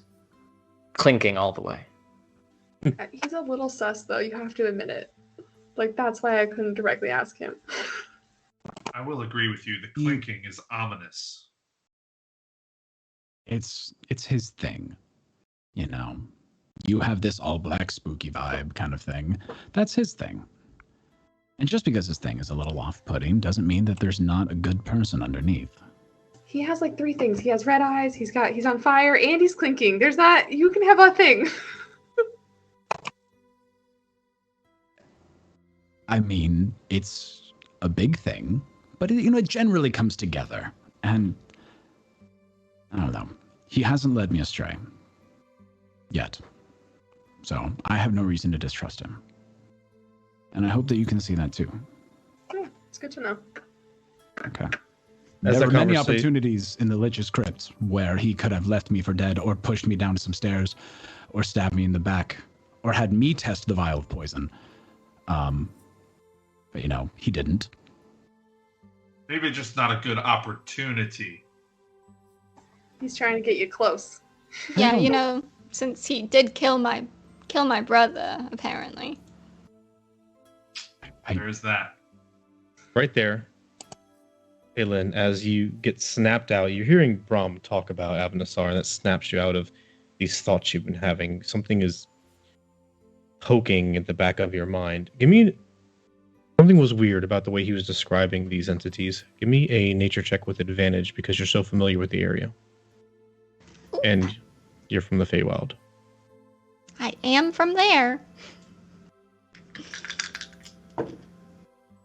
Ooh, that was good. That's a dirty 20. What's the total? 20. Oh, I'm sorry. You thought there's a natural 20. No, dirty 20. I was like, what else is Guys, that? it's been a really, really long break, okay? Just putting that The out total is actually 47? Yeah, right? Dirty 20 means 2 20s. Just kidding, it doesn't. Okay. The Thistle Furies, they have kind of been a persistent presence for many years.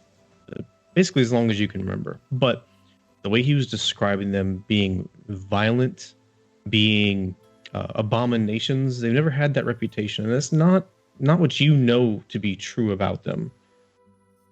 So, suffice to say that because you're so familiar with Grenloft and the Feywild and how thin the veil is there and all the way it affects the environment around you, you don't believe that the innate Feywild energy has corrupted these things. It almost seems as though it would have to be concentrated and designed. Probably some type of strange ritual or relic. Probably magic, something along those lines. Which it's not too surprising, but also may be of note. Okay. I will look at Brom and say, well, I think for all your strategizing, it's lovely. I appreciate it. But Thank you. I don't think that we should necessarily resort to burning down a whole forest to kill some creatures that normally aren't deadly. I think there's probably something else happening. I think there's something influencing them. I don't think that they've just suddenly decided to start attacking people and killing and everything. But I would like if we could at least figure out some other options before we just go in there, fires blazing and burn down a whole forest. I'm 100% here for it. What are your theories? I think there's potentially something out there that's making them do this. From what I've read, from what I know from where I grew up, they don't normally act like that. They don't normally attack people. They aren't ever really violent normally.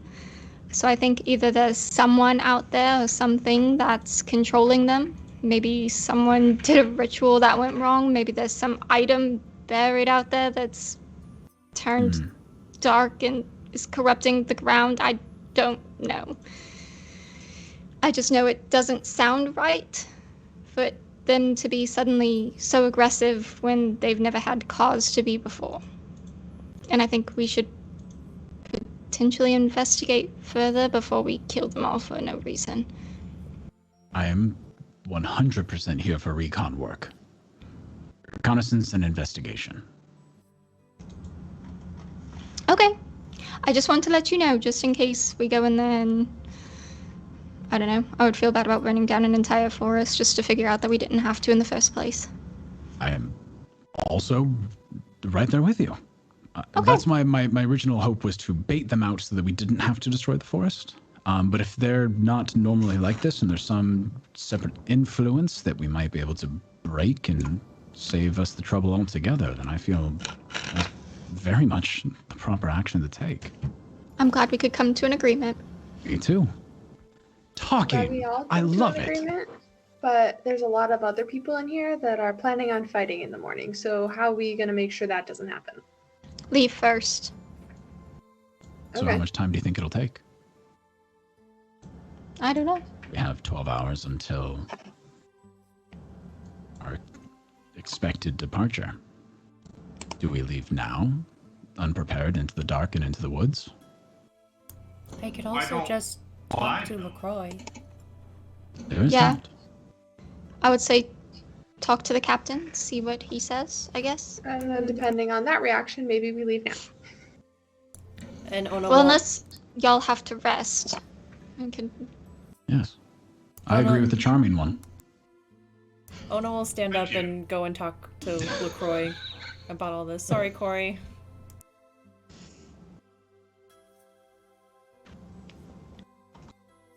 Sorry, no, I just said thank you. That was it.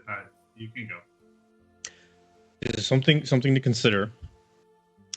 Your characters would probably know this, especially if you're from the area. Well, definitely if you're from the area. The nights for the past several years have been incrementally growing longer, to the point where now the night's total runtime is probably about 16 hours, whereas the day's runtime is about 8, give or take, 24-hour clock. So what that means is the traditional concept of resting when it's dark and being up when it's light doesn't apply as much. It's much more hour based. So if you all choose to not rest, which is an option, and if you don't have something else to prevent it, then you need to make Constitution saving throws to avoid being exhausted by time morning comes, if that ends up being a thing. FYI.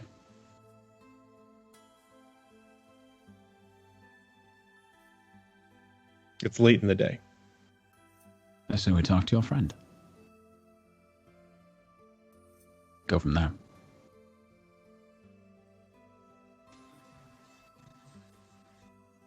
Is he too drunk to talk? Where is he? He should be easy to spot. Yeah, do we see LaCroix? Oh yeah, he's obvious. He's moving around. He's got back into the reverie mindset. So you're going to go up to him? Someone in particular? The entire group? You're going to call him over? What are you doing? I was gonna go up to him. If people follow, that's fine. But I'm super close with LaCroix, so I was just gonna walk up to him and tell him all the information that we just talked about, and discuss a possible secondary plan of not attacking first thing. I'll go with her. Okay. Cool. So,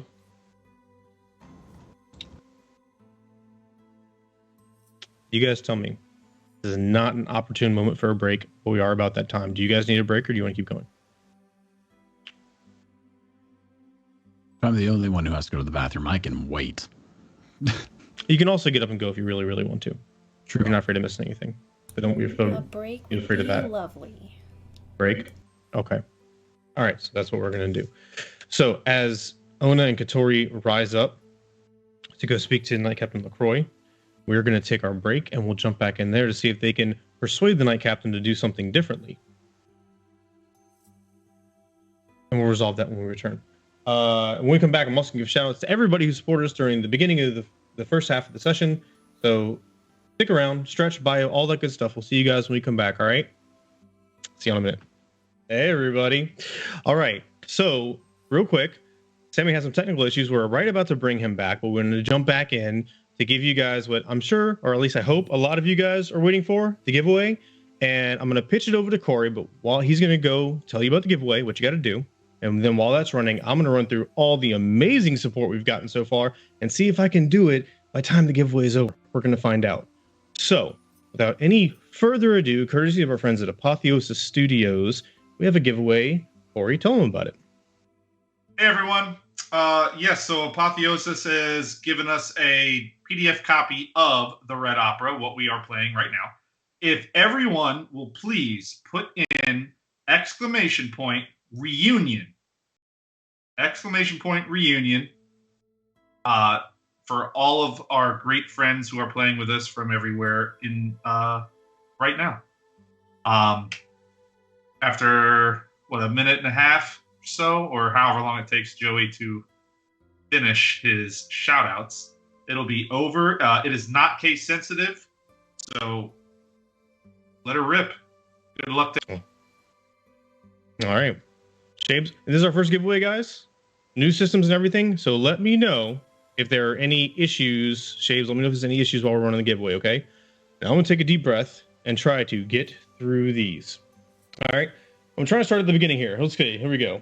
All right. So we got Magic 8 Ball says no follow. Kyber, thank you for the 32-person raid. Hendrowski, Hendy, thank you for the follow. And then gifted another 1 month tier 1 sub. And then gifted another sub. And then subscribed. Dark Knight 1444 followed. The Bricane, hope I pronounced that right, followed. Peachy Shortcake gifted a sub. Peachy Shortcake gifted another sub. Lunar rated with 7 amazing people. Lunar resubbed. The Bricane subbed. Hype Train started. Hendy gifted out 5 more subs. Lunar cheered 300. Peachy gifted out 3 more subs. Hendy cheered 200. Lunar gifted out 5 more subs. Peachy cheered 400. Peachy gave out 2 more subs and then another sub. Lunar cheered 500 biddies. Not Me Either gave out 5 community subs. Hype Train completed at level 5. We ended up hitting God knows what, like 500% or whatever the hell it was, which is awesome. NB Viking followed. Hendy gifted another sub. Gosu Milk followed. Hendy cheered another 500. Maku cheered 100. Anonymous cheered 1,000 biddies. Ryan Ellen77 followed. And then Hendy cheered another 1,000 biddies. Guys, that is amazing. Thank you so much for all the support tonight. It means a crap ton. And I got through all of it. Is the giveaway over? Did I get through all of it? Did I win? Totally. Yeah? Yeah? It goes directly The PDF to is yours. Joey. Enjoy I it. think we all won with all of those amazing interactions. That was awesome. Y'all are so You guys are wonderful. Thank lovely. you. Thank you. All right, Cory, back to you. Y'all let me know when the giveaway's over. You do what you're gonna do. Go ahead. Yeah. Okay. How much time do we have left? How much time I got to burn? We have a timer. Am I supposed to be running the timer? No, that's a Shapes thing. Oh, all right. So Vamping, talking about things. yes. Do it now. Do the word now. If you haven't done it, I don't know who. If you're all watching, everyone, please get in. Everyone has a chance. I would love it to give it to One more someone time. who !reunion. Please 5, 4, The PDF copy, 3, Red Opera, the thing we're doing right now. 2, You got it. You can get it right now. 1. And you're out of time. All right. Was that let's timing roll right? for If it. that timing was right, that'd be amazing. Shades, I think you were muted. You're not muted right now.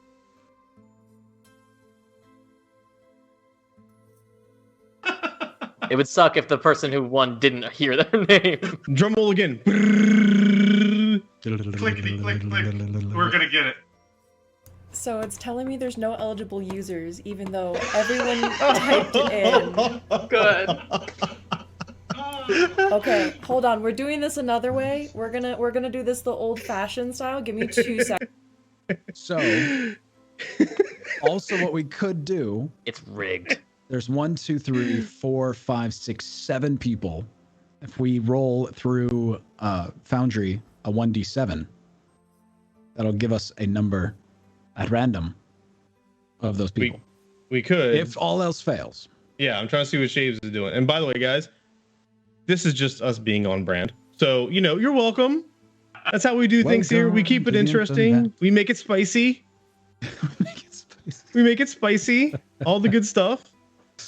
I'll tell you that. Shaves, you okay? That good spicy. You okay? What's that?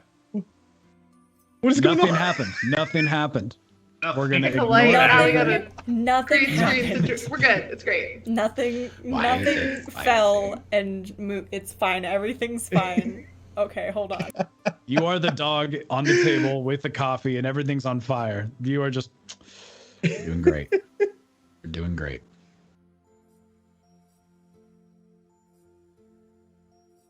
There we go. I think we got a dice roll. I think it's what that was. I think it was a dice roll.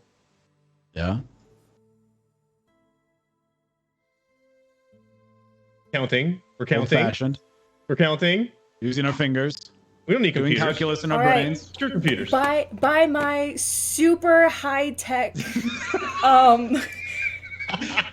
magical calculations, the winner AI perform. of our AI specific, I programmed this bot myself. Lovely Hendy Hey. Hendrosky is our giveaway winner. Yay! And Thank you, really Henry. purchased their way to this free gift. I love it. All right. So, Cory, we have a winner. What happens now? All right. So for the winner, Hendy, if you can contact me through Twitch, Instagram, Discord, something, maybe even through this chat, and I can link up with you. I will get your email, and then we will get you through email the PDF copy of the Red Opera. Yeah. A Twitch DM will work, right? Twitch DM? Your Joker's Ball on Twitch, right? Beautiful. 1031 on Twitch through there. I think you've seen me chatting. Just send me a direct message with your email, and I will get that out to you ASAP. All right. Cool. Nightbot doesn't want to work with my commands that I put in, so the Discord command's not working. Stay Oh, tuned no. next week for a Discord. There is All a right, Discord. so we're gonna take Nightbot and we're gonna beat the crap of it between this session and next session. We're and then make it's gonna Sorry, work. I tried. Yeah. And it's gonna work. That's okay. One on its operation. Yeah. Yep. That's what it is. perfect fails. Love All it. right. Is that everything? Are we good? Are we good now? Yeah? Did I forget something? I probably forgot something. No? Okay. So unless if I recall right, Mihra and Fay'lnn and Keatoris still have Patronic Inspirations, correct? Am I crazy? Is that it? Yes. All right. I'll make sure that you guys remember that. Okay. So let's play some more D&D. All right. So when we left off, Avanessar had retreated up to his room to prepare himself for tomorrow's activities. Fay'lnn, Onah, and Mihra were sitting at the table in the middle of the last rest inn, and Onah and Keatoris were going to talk to LaCroix. Fay'lnn, Brom, and Mihra were sitting at the table. You pull Brom aside. Pull Brom. God, that giveaway's got me jacked up, y'all. All right. You pull LaCroix aside, away from everybody else. And as soon as he sees your faces, he kind of sternly looks at you, expecting some more drama or something. But then his face relaxes when he realizes that's not the situation. He takes a sip of wine. All right. What is it?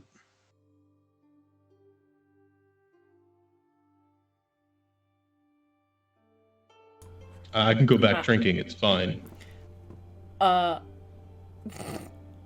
Sorry, I was distracted by tech stuff. Okay, so Onah kind of looks back at the table and looks at LaCroix and, well, there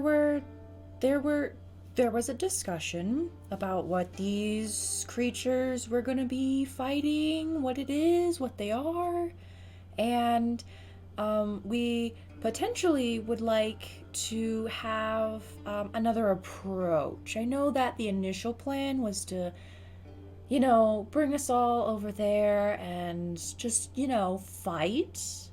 But the newfound party that we've brought together, based on, I appreciate the gesture of allowing me to bring them all in. We would like to take a different approach, if that's okay.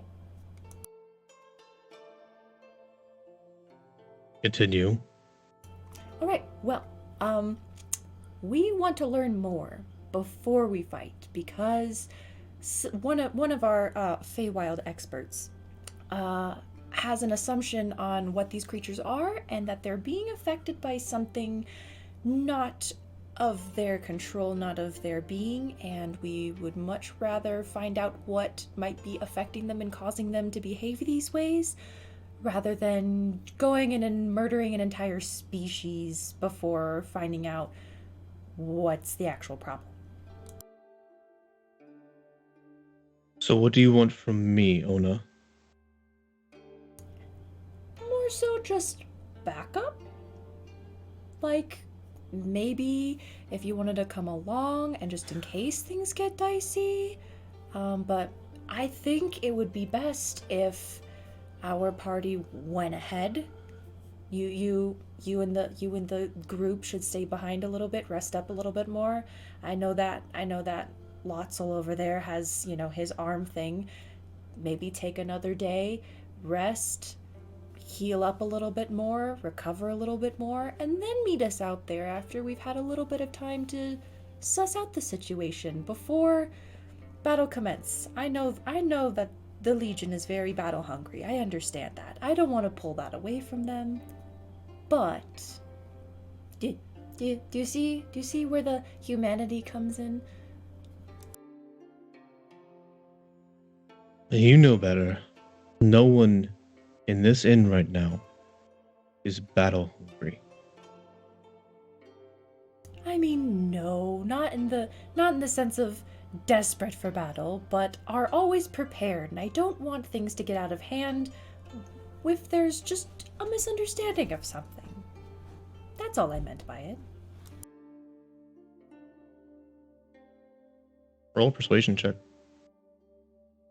Okay, let's go.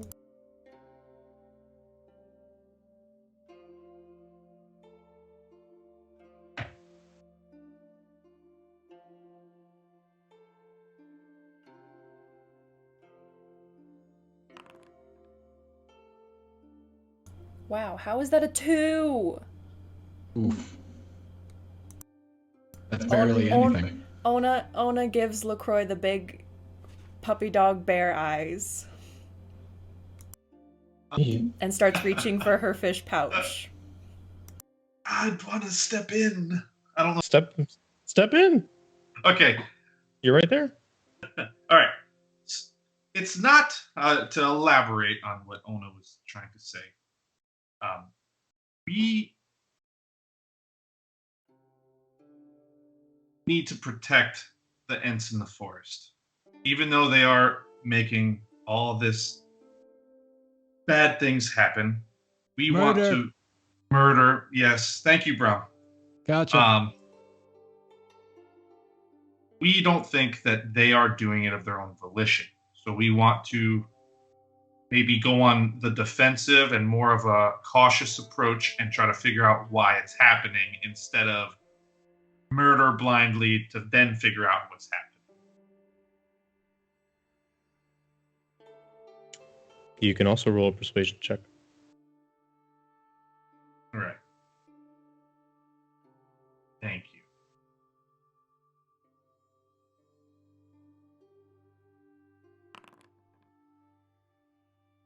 That would be a 22.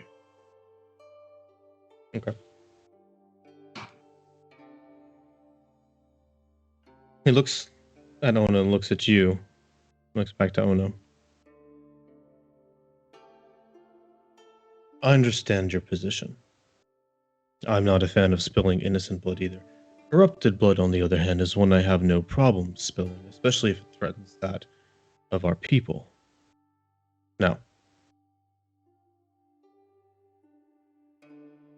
to satiate your curiosity and to preserve your innocence in the matter, if you wish to leave and investigate things, by all means do so. I am not your parent. The night is yours. Just know two things. Number one, at dawn, unless I have legitimate reason not to, and not suspicions, we are going to attack and we are going to destroy them. And number two, if you are not there, then you have not repaid your debt. For all that that entails. Now, is there anything else? If you're interested, I'd like to play some cards. We'll get to that. Well, I'll be around until very, very late. So look forward to it. Onah, pleasure as always. Go back over here now. And with that, he turns, takes a big swig, and goes back to what he's doing. Onah just kind of looks at Keatoris and was like, you know, I've spent the last handful of years with him, and I still can't ask him questions. You do have a way with people, but maybe work on the formal aspect. Yes, I don't think formal will ever be my strong suit, considering where I come from. I feel like that's a harsh irony. And then Onah will, like, pull a fish out of her pocket and start, like, melancholily eating it on the way back to her chair. I'll pat her on the back on our way back to our company. Like, but I would still not want to see you change. And then continue. So, how did it go? Onah's just staring down and eating her fish. It went well then. Yeah, how did it go? What happened? Okay, so this is the formal thing we're talking about. Mhm. We are allowed, I say, to go and figure this out tonight. But they will still attack at dawn because they are corrupted. His words, and I'll look at Fay'lnn. They are corrupted, so he has no qualms about murder. Understandable. And if we're not there, since he took our favor, if you will, then we will not be repaid in our efforts. So if we want to go and figure this out tonight, we have a time frame of dawn. Sounds like time's ticking. Should get going.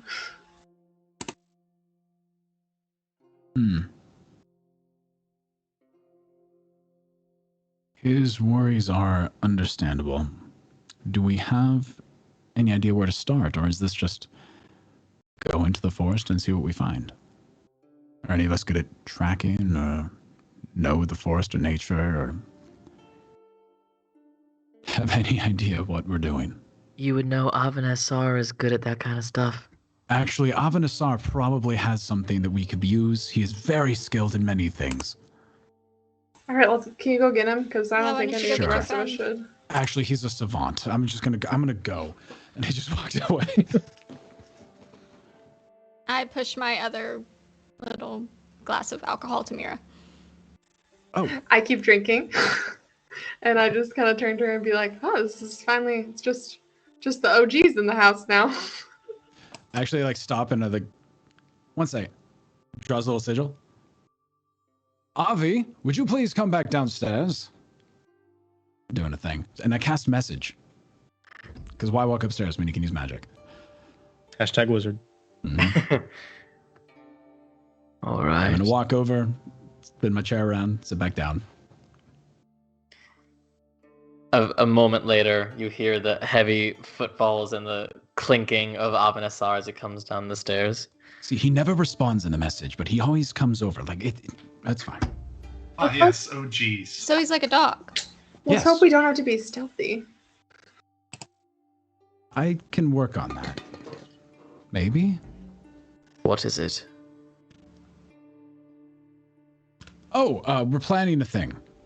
I'm gonna read about stealth things. If you guys want to fill him in about the trees and the investigation and that. I believe that there's something controlling the trees, and that's why they're attacking everybody, and I want to go see what it is before we kill them. All right. That's the gist of it. Brom here Yeah. says you're very good at that. DM, would I know what sort of creature type these trees sound like? Like, do they sound like fae, or do they sound like plants?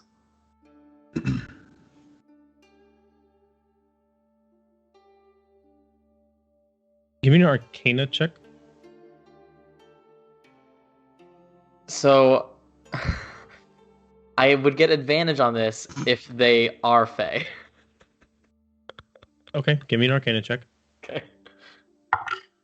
That's cool. No metagaming at all. That is a dirty 20. Okay. So you likewise are familiar with being a monster hunter, familiar with things like Ents, and have heard about things in this region. And for things to become corrupted, generally speaking, they're probably going to be either aberrations or some type of otherwise enchanted creature. Now, Ents themselves, they can take on more plant or fey forms depending on what's going on. But from the sound of it, there probably isn't a simple enchantment, especially because of the way he was describing their physical form and everything. I am not familiar with these creatures themselves, but I am a hunter by trade. I am good at analyzing and looking over small details others miss.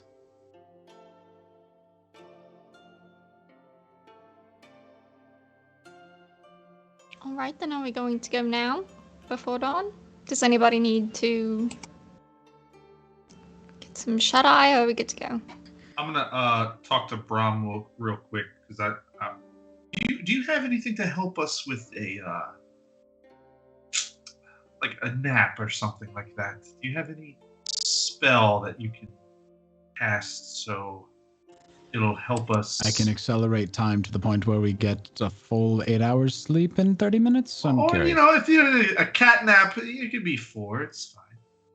I unfortunately do not. I can provide us a safe place to sleep, but accelerating sleep itself is not my forte. You should really learn quick and nap. Honestly, it sounds amazing, and I don't know why I didn't. Is Keatoris asking for a cat nap? Yes, we fully caught that. Yeah. Great. You guys call it that. Swear to God. Right on my head. Moving on. The spell is called catnap. I just don't have It is. I actually got rid of it. Alright, so Are So you what do tired, Katori? Is that what's going on? What's happening? Never! I'm good to go whenever. Then onward and upward. Let's go. Let us go. Oh, yes, sure. Let's do it. And we go. Question: Can we all see at night? Are we all good with that? Do we gotta have any No. partner situation? Let's consider that. Okay, you're gonna be in the middle. Hey, raise I your would hand if you prefer that. cannot see at night. Yes, yeah, me. I just need to know so that you know. All right. And guys I know really- you're loud, but let's try to be stealthy. You see he's wearing like a cloak over his breastplate, and he wraps it around himself in such a way that some of the clinking is a bit muffled. So it's not solved, but it's not blaringly obvious. We appreciate that. All right. Anything else before y'all leave? That it? You're stepping off? Doing the thing? I think Do the thing. I'm good. Okay. So, without another moment's hesitation, you decide to upend your flagons of water, wine, whatever have you, and make a quick and relatively unnoticed exit from the last rest. Stepping out into the chill night air, there's a bit of snow falling, adding to the thick dusting on the ground around you. And you remember Cory saying something about them being not 5 miles from here. Or maybe that's where they were when they fought them. It's kind of hazy with everything that's happened. But knowing south is a direction and having apparently an expert hunter with you, you set off southerly. You stay the course on the road for quite a while, but you see no significant amount of footprints or anything else that would indicate a large number of heavily armor-clad individuals walking amongst. And so you decide to veer off to one side or another based on the way that Avanessar leads you. Avanessar, you're going to give me a survival check to try and gauge which way do you think is better. That's a 10. Okay. I'm also going to need a perception check since you're leading this group. Ooh, Hey, that's a 16. better. Okay. And last but certainly not least, I need everybody to give me a stealth check. I'm assuming you're trying to be at least kind of stealthy. That's a Apparently not. 12 from Avanessar. Okay. 15. 12 for 15.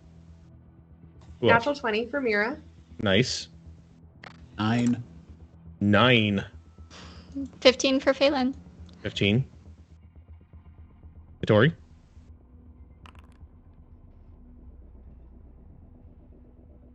21. 21. Okay. So the road is leading almost directly due south. So at this point, it's kind of a crapshoot as to whether to go more easterly or more westerly, except for the fact that you see the shadowy form of a forest kind of off in the distance, the slight dark against the slightly more dark definition on the horizon as a form-like forest, and that is to the west. So opting to choose in that direction, Avanessar, you lead the party forward.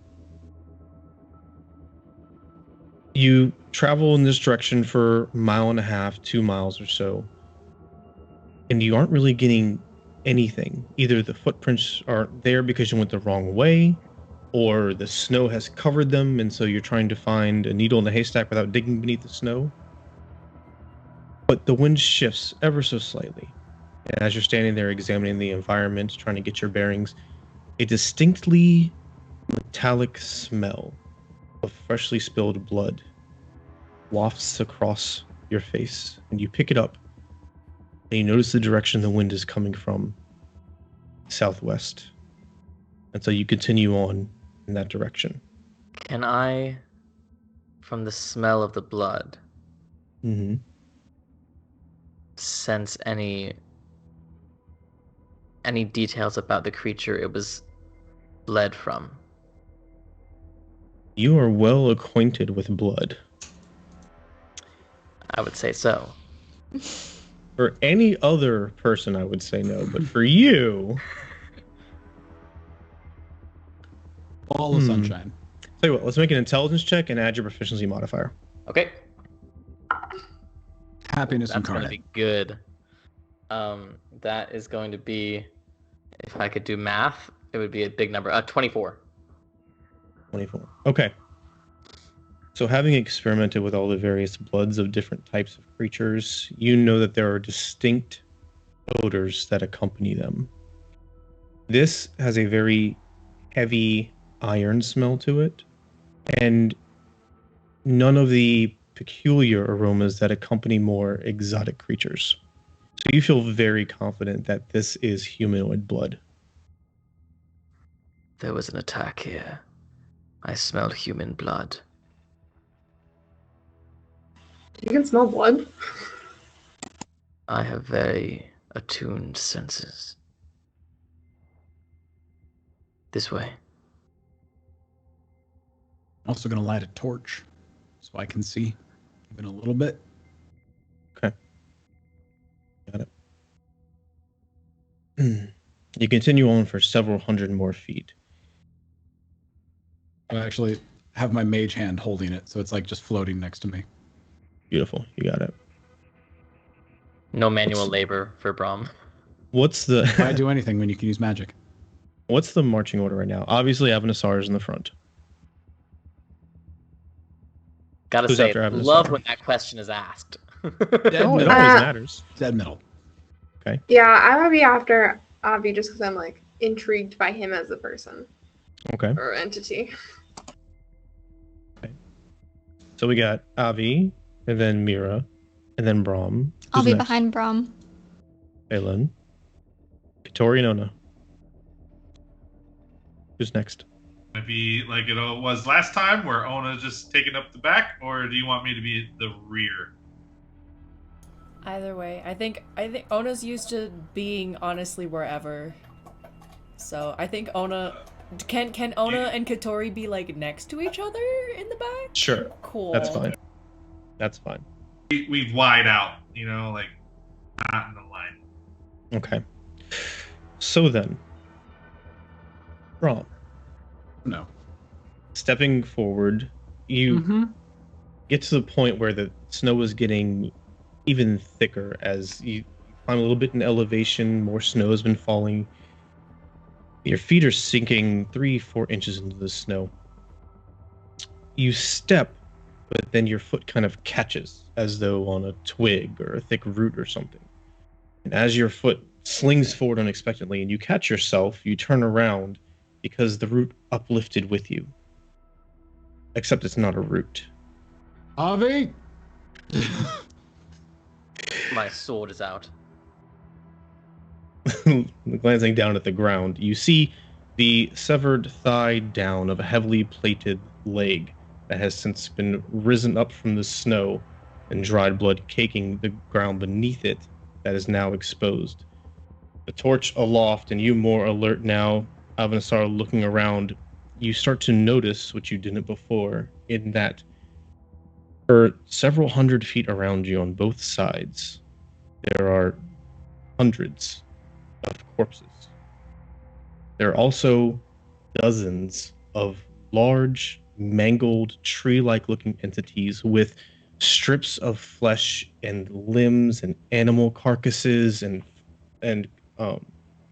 animal skins and things protruding from their body, attached to small branches and twines and things like that.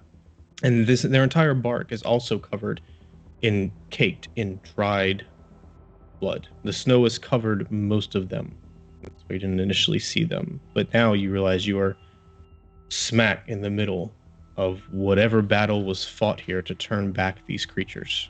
So I'm going to tap my chest and cast Mage Armor, because I feel very unsafe. I am going to reach into one of my pockets and pull out a small vial with a purple glowing potion inside. I will uncork it and drink it.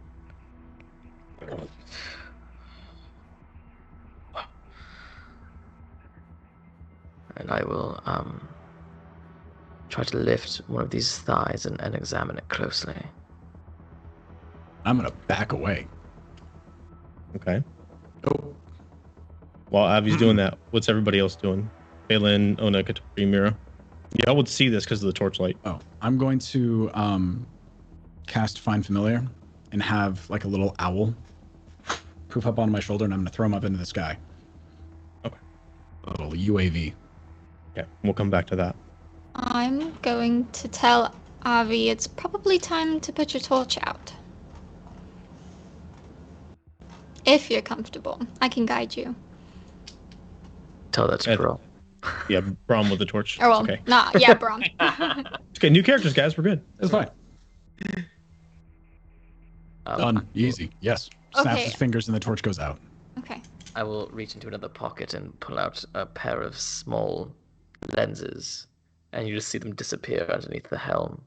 And for a moment, the glowing red eyes become a bit squarer as they sort of fit into the lenses. I just look over at Wayland and just go, did he need glasses this whole time? Is that how he ended up here? Probably. It's a condition. Probably. All right. It's So hard what, to see through all the smoke, you know. what exactly are you looking for, Avanessar? I am trying to see if these body parts were ripped off pre or post mortem. Okay. Were they alive when they were torn apart? So the rent. Well, first of all, give me an investigation check, Right. and let's supplement it with a nature check as well. All right. The investigation was a 19. Okay. And the nature was a 19 as well, actually. Okay, good. The leg is heavy. It doesn't seem to have been mutilated after the fact. There's no open wounds that don't also have a significant amount of blood attached to them, stained upon them. So imagining turning it to inspect the stump itself, you see the thigh bone was broken in half, as though blunt force trauma alone separated this leg from its upper portion. And your eyes following the trail from which Brom so conveniently discovered. You see the remainder of the corpse, and there where the hip meets the joint, you see a large amount, pushing away some snow, you see a large amount of blood has spilled forth on the ground from that wound. So deductive reasoning says it was probably alive when this injury happened, although also probably not for long. And I will stick a finger in the blood in the snow and bring it to my lips and try to determine how long it's been since these creatures died. Okay. Give me a... Well, we're gonna use intelligence plus proficiency for all blood-related checks going forward. If I forget that, remind me. Very specific rule. Oh, damn it! For I blood, like use shit. intelligence. That is now a 14. Okay. It's been more than a day. After that, it gets really hard to tell. All right, and trying not to move very much. Does it appear like the gnarled tree creatures are actively shifting in any way? That would be a perception check. All of the checks, guys. Yeah, I'm just taking them all. Perception, that's an 11. Okay. The only motion you see is that of your immediate compatriots and the snow drifting down. We're about to get to Brom's owl real quick. Is anybody else changing what they're doing in this time, or are y'all just waiting to see what's going on? After the big outburst and all this stuff is happening, I'm also looking at these trees with all the blood all over them. Mhm. Hyper attuned to the ones closest to us. I'm like prepared. I'm ready right now. Okay, so you're on edge. You got it. Okay. Onah's casting mage armor as well. Okay. Mihra, Fay'lnn, anything? Y'all just waiting to see. Okay. just waiting to see. All right, so with a flurry, the owl shoots up into the air above you, Brom. What is going on with your familiar? I just told him to go straight up and circle above. Because Okay, an so owl has dark vision, and I do not. Right, so are you going to try and perceive through his senses, or is he just there waiting? I can try to see if there's anything I can't see with my own eyes. Okay, I just didn't know your intent, so I wanted to clarify. I didn't want to assume anything. Okay, well, roll a perception check for your owl. Could I, while he's doing that, correct and say, can I cast Mage Armor on Keatoris instead of myself? Sure. 100%. 18. 18. Okay, so... Wait, what's that? I've used the stats of the owl, right? Or is it mine? Correct. Owl, I'm pretty sure. You feel free to double check it. I have to look up what an owl's... I'm so sorry. Probably should have had this ready. You're good. Keep that in your hip pocket while you're doing that. 18 is good enough to give you some information. We'll roll with that. So the owl shoots up in the air, and you as entities get smaller and smaller as it surveys the battlefield, and nothing in the immediate area jumps out at you except for the fact that confirming you are in the middle of a large battlefield with a lot of dead entities. Go ahead. It would have been +3 instead of +1, so it would have been a dirty 20, but also because of keen hearing and sight has advantage on perception checks that rely on hearing or sight. Roll again. Maybe you get more information. Nope. Okay. That's all right. It's pretty decent. That's fine. In increasingly large circles around you, it gets to the point where it's starting to see the edge of the battlefield on all sides. And as it comes back around to the south by southeast away from you, 100, 120 feet away or so, the edge of the corpses largely stops and kind of peters out into here and there. And you see the ground there, the snow isn't quite as deep. And there's ruts as though large, perhaps tree-like creatures kind of pushed themselves back and herded themselves in that way, leaving a pretty wide swath of a pathway through the less thick snow. So my eyes are going to go white as I look through the owl, and I'm just going to point in the direction and be like, okay, so there are tree roots that way, or ruts, pathways that they have taken. And until we decide that we want to leave, and unless anything else happens, I'm going to start ritual casting detect magic to see if I can pick up on anything. Okay. You got Takes 10 minutes, so. I will turn to Fay'lnn and say in Sylvan, can you understand me? I will respond in Sylvan and say, yes, I can. Do you think they can? Probably not, honestly. If we cannot communicate, what do you attempt to learn? I just want to know what's making them so mad. If the trees can talk in Sylvan, that would be amazing. If they're amicable to speaking. These creatures around us, the dead ones, this was done to them while they were alive. These are powerful, violent creatures. Whatever you will attempt to learn, be wary. They will not hesitate. And if we cannot figure out a way to stop them, if we cannot figure out a way to remove whatever thing I believe is happening here, then I'm more than prepared to defend myself. Wonderful. Is Onah within earshot of this? Yeah, I mean, I haven't moved. Okay. Onah's just listening. Can understand everything, but not gonna say anything.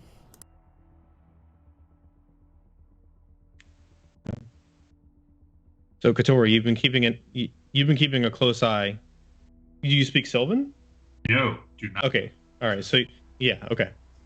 Yes, I didn't think you did. I was confused. So you're keeping a close eye on all these tree around you, the thistle furies as they're known. None of them seem to be moving. They seem either really, really good at playing dead, or they're dead.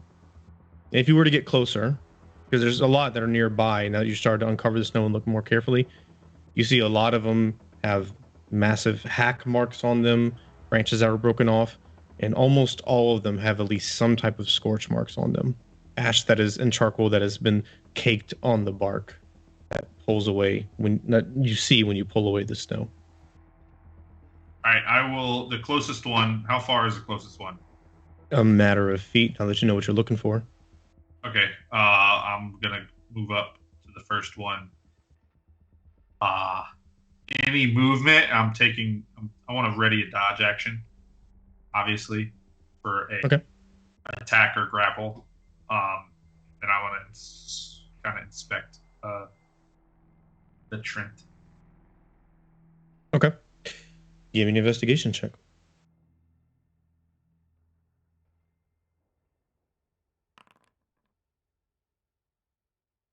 Oof. That's a nat 1 for a 4. We're gonna Yeah. Yeah. Well, you know what? No, I'm gonna hold it, Hendy. I'm holding it for you for this battle. I'm holding it. Are you sure? For the battle that may or may not happen. Yeah, honestly, I don't know. These things are dead.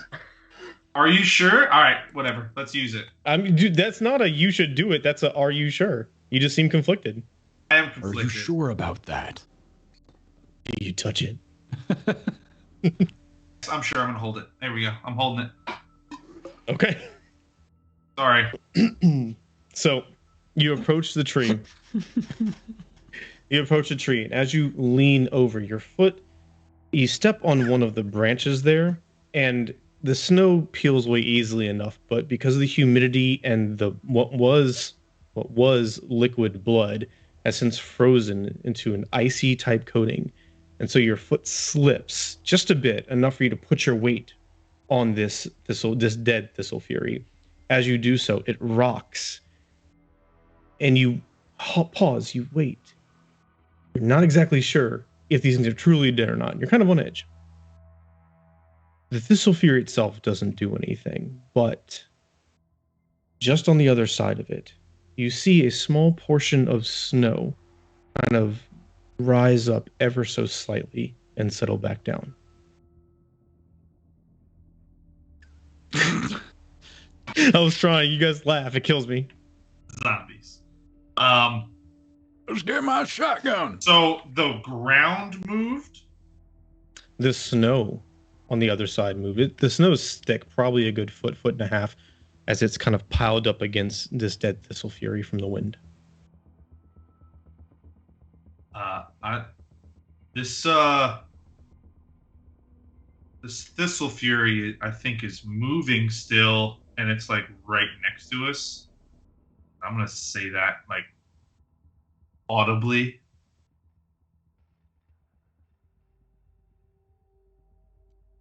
I will drop the thigh that I've been examining. How sure are you that we are about to be in a fight? Not sure. It hasn't moved itself, but the ground is moving behind it under the snow. Trees have roots. Brom looks cautiously at the ground and has that like guy who might be walking on thin ice kind of look, and then just slowly starts floating up into the air and gets about 15 feet in the air. So I'm just gonna be up here and have bird's eye view, you know. 2 birds are better than a dead one. But you can't see. Better up here for me to not see it coming down there. I can't see it coming up here. I might as well be up here versus down there. Out of precaution, I'm going to take out another small vial. This one with a glowing gold liquid. And I will drink that one as well. Okay. Witcher's getting ready.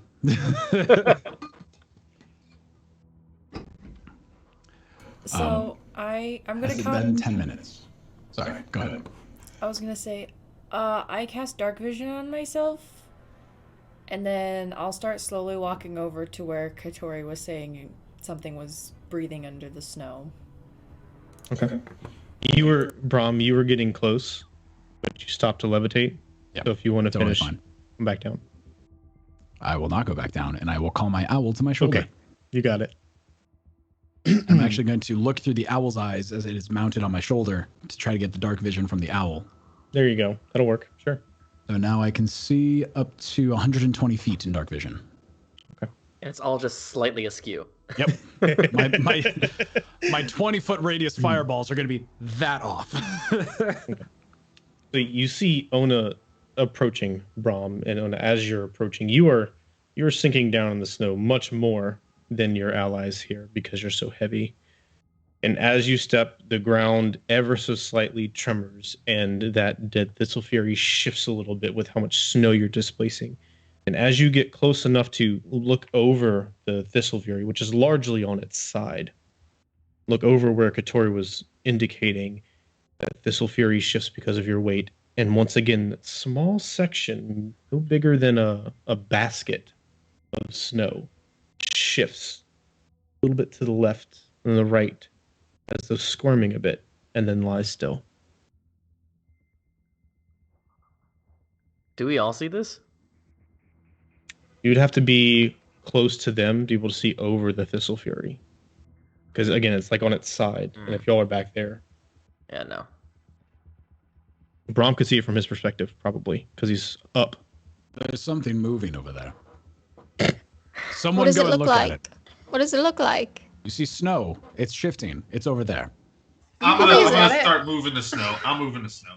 I'm going to... I mean, I can fire blast it from here if we really want to. I can melt the snow. I have a technical question because science. Ice is just frozen water. Could I potentially shape water the snow? No. Dang. Has to be water. Okay. Well, I thought I would try. It's a good question. It was a It's a good hypothetical. question. Sure. I'm going to take out the forked obsidian blade and... Yes, Brom? Mage hand. Just slowly chip away at it. As that happens, I'm going to raise it up to the shadowy face in my helm and slice down. And the blood that now coats the blade begins to crackle with energy. And you see the dark black blade begins to emit this electric energy all along the side. Okay, well, cool. Pause there. Pause there. Just to make sure you understand, Keatoris already said, I'm starting to move the snow. So at this point, he is down there and he is starting to move stuff. And I'm pretty sure Brom's mage hand's down there too. Yeah, with all the grace of an archaeologist going... Yeah. You know, Keatoris just like digging in claws and stuff. All right, so Onah, what are you doing? I am... So the bump that's breathing, how far away am I from it now? Within 4 I don't feet. like that you said breathing. It just doesn't sit well with me. 4 feet or so. Okay. I'm going to summon my spiritual weapon right next to it. Okay. All right, you got it. And What does your spiritual weapon look like, by the way? I'm curious. Oh, so fun. Okay, so for everybody here, since we haven't actually seen my big spirit in the test plays, it was a giant fish. But for real, A great giant fish. It was a swordfish. It was great. It was fantastic. The real spiritual weapon is this super large. Essentially, imagine what like royalty dwarven pickaxe looks like, but like bigger because it's for a bear. Like it's shiny, it's big, it's a pickaxe. That's what Onah's spiritual weapon is because that's what the symbol of her homeland looks like. So there we go. Beautiful. Okay. Apparates in the air right next to Keatoris' head. He stops for a second and then looks back at you and then goes back to digging. Okay. So Brom's mage hand just feathering away at the snow, Keatoris digging in with pawfuls of snow and wrenching it away. Sooner than later, maybe a few moments after you start digging in vigorously, Keatoris, your paw hits something soft and squishy. And as you do that, it shudders in your hand and like swells up a bit and then squirms left and right and then goes still again. You can't see it, but your paw hit it. What are you doing? I'm grabbing it and pulling it out of the snow. Okay. You take a breath, you get one hand on, you put your hand down and kind of worm it around one side and your other hand go around the other side, and it's about the circumference of, well, a small person's abdomen. Except it feels almost oblong and rounded. As you lift it up out of the snow falls off. You see that it is covered in blood, but this large, leathery, seed-like entity is now slowly swelling and breathing in your hands. The snow itself, because it's still warm, the blood itself, because it's still warm, has not frozen entirely. And as you pull it out from the snow, it rapidly starts to melt and drip down on the snow beneath, leaving red dots, crimson pooling of blood around it. And as it sloughs off the top of the seed, where your hands are touching it, you see this dark brown with like green veined seed, leathery seed, begins to change and take on a light, darkish, tan-like color, very similar to your skin. Do I see it? Fay'lnn! Drop it. If he turns a bit, you see it, yes. Do I know what it is? Let me check something real quick.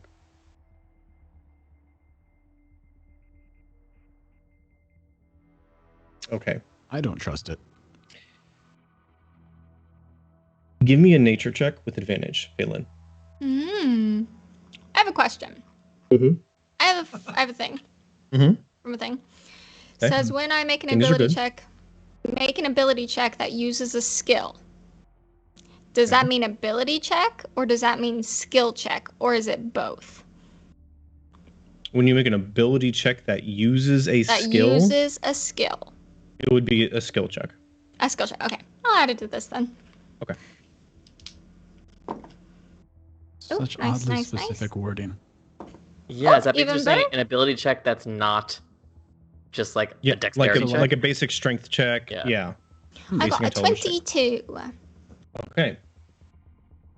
So, what Keatoris, as best you can tell, seems to be holding in his hands is an engorged, slightly malformed Fay'lnn seed.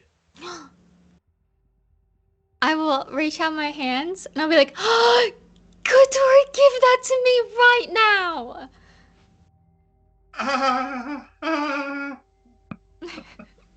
Like what is it? And I'll like It's a baby. I'll hold it it. changed colors when I was holding it. Just Oh, so it must you know. be almost. It must be almost done. And I know about them, right? Like You know the about Fay'lnn. general Mm-hmm. things. Okay, Yeah, we've talked about it. Almost Like- done. What? it's almost done. These little guys they're really cute. Honestly, I don't know if you've ever seen one before. I'm they- okay if you see what's in your hand, but it's not cute. Well, would Mihra know if she? Because I know because they're in Grinloft. There are Fay'lnn in Sweet Mist Hollow, the forest And Sweet surrounding Mist Hollow. Granloft. Yeah. Would Mihra know because she lived there with me for 12 years? Possible. Depends on how much Mihra thinks Mihra would have gone out in the No. forest exploring. They didn't exactly come to Grenloft. Okay, but they were in the forest. Yeah. Okay. I feel like there's a potential I would know them a little bit, but not, Not probably like know- that. you probably know not of in them. that, not in Probably that know of them. entity. Yeah. Yeah. Fay'lnn. This is a Fay'lnn. When they I believe when they die, they turn into this thing and they kind of regrow themselves in a way, sort of. I don't really understand how it works, but we just have some of those in the forest around Grenloft, and so I've kind of met some of them sometimes, but they're very friendly to each other. They have like families. They're very sweet. I don't know why this one is here. I don't know where its family is, but Avanessar steps forward with his lightning blade. I step backward with the baby. So it has Even the same properties as a phoenix, like a fey phoenix, a phoenix kind of thing. I guess you could sort of say that, yes. When I just know that when they die, they turn into this thing and then they come back. But normally they have a family. All of the ones that I've met have had families that they stay with. These trees also were traditionally kind and peaceful creatures that have been corrupted. What is to say this baby in your arms is not the same? Well, Why else would a different. creature like that be on a battlefield of this horror? I mean, maybe it wandered in here. I mean, I don't know specifically why it would be here unless it was helping during the battle. It might have been. I don't know. I know that they been that tree right there. No, they don't turn into trees. They're their own little pudgy selves. They're According cute. to your description, it could have belonged to one of the bodies.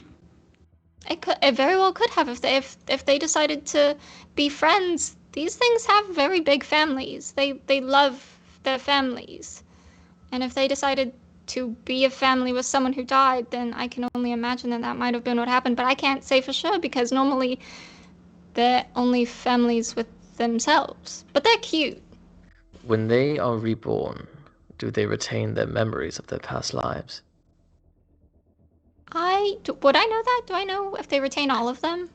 Elkin are notoriously secretive. It's postulated that it seems like they can understand pretty much anything anybody says to them, but getting them to communicate is another matter altogether. They will express emotions with hand gestures and acts, but as far as learning about their society and what they do and all that, it's basically a giant blank, just because no one's been able to earn their trust or find a different way of communicating or whatever it may be. So the way I'm imagining it is, Fay'lnn is holding a little pudgy baby Groot. Is this correct? No, it is definitely more seed shaped, kind of like a teardrop. Can it be a baby Groot? And it's got this leathery type shell, which is normal, except this one is 25 to 50% larger than what you would expect, Fay'lnn. And where these green veins, which you're not used to seeing, these green veins that kind of snake along it, between the veins, the shell itself is kind of puffed out like it's engorged, and the coloration is all wrong as well. I mean, I don't know what's wrong with this one, but normally I know that they have families because I've seen them with their families in the forests around Grenloft. I know that when they die, they turn into these things and then they come back. I've never really talked to them. They just kind of point at stuff. If I ask them questions, if I need to find like a flower that I'm missing for a potion, they just kind of point and they're helpful, but they also don't talk. And I don't know what's wrong with this one. So can I cast an Arcana check and see if I can tell? If I need to cut it open and save a baby's life? You can attempt an Arcana check, sure. A seed section, exactly. Section. Oh my. Yeah, God. there's nothing actually wrong with the baby. It's just the shell was too hard. It sort of I think I just broke Shay. Oh, that's so man. good. I'm gonna do my thing again. Oh, that's even better. 27. Okay, we're gonna pause there because a while back, I heard that Avanessar was walking up with the lightning blade and then kind of got talked over a little bit. So what was your intent there, Avanessar? I was just coming up to say be careful because that thing could be evil. Okay, Yeah, all right, just making sure. yeah. I didn't miss anything from anybody else, right? Because I know I've been kind of focused. I will land and join the group. Okay. All right, you got it. Okay. Your Arcana check was a 27. Yes. Okay.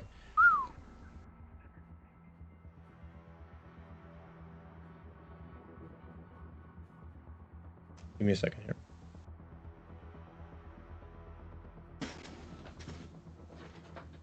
So as you're holding it, you realize that the sections of the shell that were changing color to be very, very similar to Keatori's skin color, once you took it, they stopped changing. And so now there's these two kind of circular areas that are pretty similar to Keatori's skin color, and the rest is still this really dark brown and grayish leathery type appearance, which normally they're kind of like this bright natural green or kind of more a light brown like bark.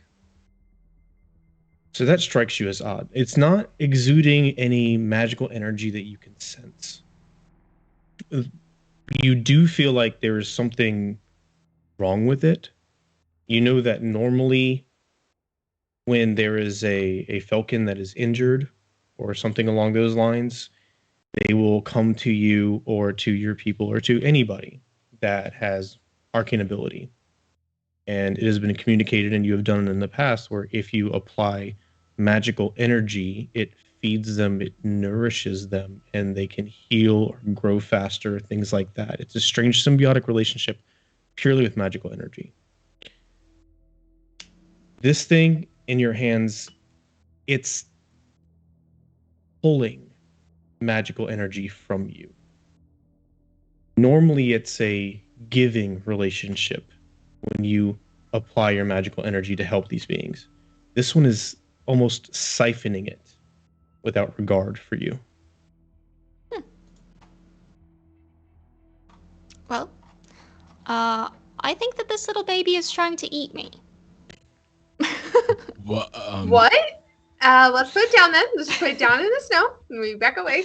Well, I mean, normally from what I remember, if one of them was ever injured and they came to Grinloft to be healed, normally we would just do like a cure wounds or anything, and then they would be healed. Or sometimes they even just have us. They like magic, is what I'm trying to say. They like the feeling of magic. I guess it gives them life in a way, kind of like how we, like warlocks, feed off their patrons for their magic. They feed off of us for our magic to give them life in a way. You just hear snow crunching as Brom takes one big step back.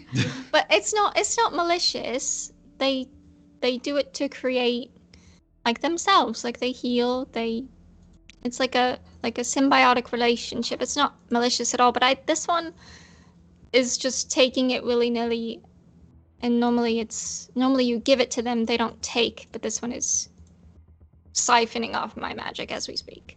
So greedy. You got It's a greedy baby. Yes. I don't know how to fix it though, because I don't want to cut it open if it's too early to be quote unquote born. I don't want to. Does it mean it just needs healing? I mean, it might, but I don't know. This one looks different than all the others. This one looks sickly. Like, it looks different. It doesn't match what I normally expect from one of these to look like, that I've seen in passing. Pause there real quick. Onah, Patronic Inspiration. Fay'lnn, I need a Charisma saving throw. Oh, God. Drop the baby. Drop the baby. On his head. Okay. Drop a baby, make another baby. Okay, that wasn't bad. What's my charisma? Okay. 18. Okay. So you feel your tether to your magic is beginning to weaken a little bit. It is drawing more energy. You're having trouble controlling the flow. And so you reaffirm your will. You withhold as much as you can. You're in danger of being sapped. But the feeling is intensifying as you are holding it. The DC was an 18, you passed. Oh, Okay. Jesus. The next one will be more difficult. I'm going to put the baby down. And to put it into mechanical the baby. terms, so you as a player understand, if you fail another one, you will lose a spell slot. Annoying. Don't kick the baby. Annoying. All right, so Brom, Wait, you but were saying? how would we open the baby? Where do we open the baby from? Well, I don't think that I we can should open open the baby because I don't want it to. I Um, don't want it to be. I don't want it to be a detriment to it growing because I'm so used to these being normal. They're little pudgy. They have like cute little ears and their wings. But- And If it is You already said- corrupted, it might be too late to save it. Right, and you also said if it dies, that then it just restarts. So maybe it would just restart if we fucked it up. but that's what I don't know. I've never messed with one when it was in its healing cycle. This I put is the baby time. down at this point. Science is fun. I don't know if I'm anyone here wants for to try science. to cast a spell at it and see what I'm it does here for because it does science. seem to like the magic. I don't know if you want to Could- waste. I could ritual cast Identify. I must touch throughout this casting, though. Never mind. I could cast friends on it and then I just look over at Brom. Oh, please. Let's see how well this goes. Onah, do you have something to say? Make friends. Maybe. Onah will. Because for about a minute Very- there, I was very good friends with you.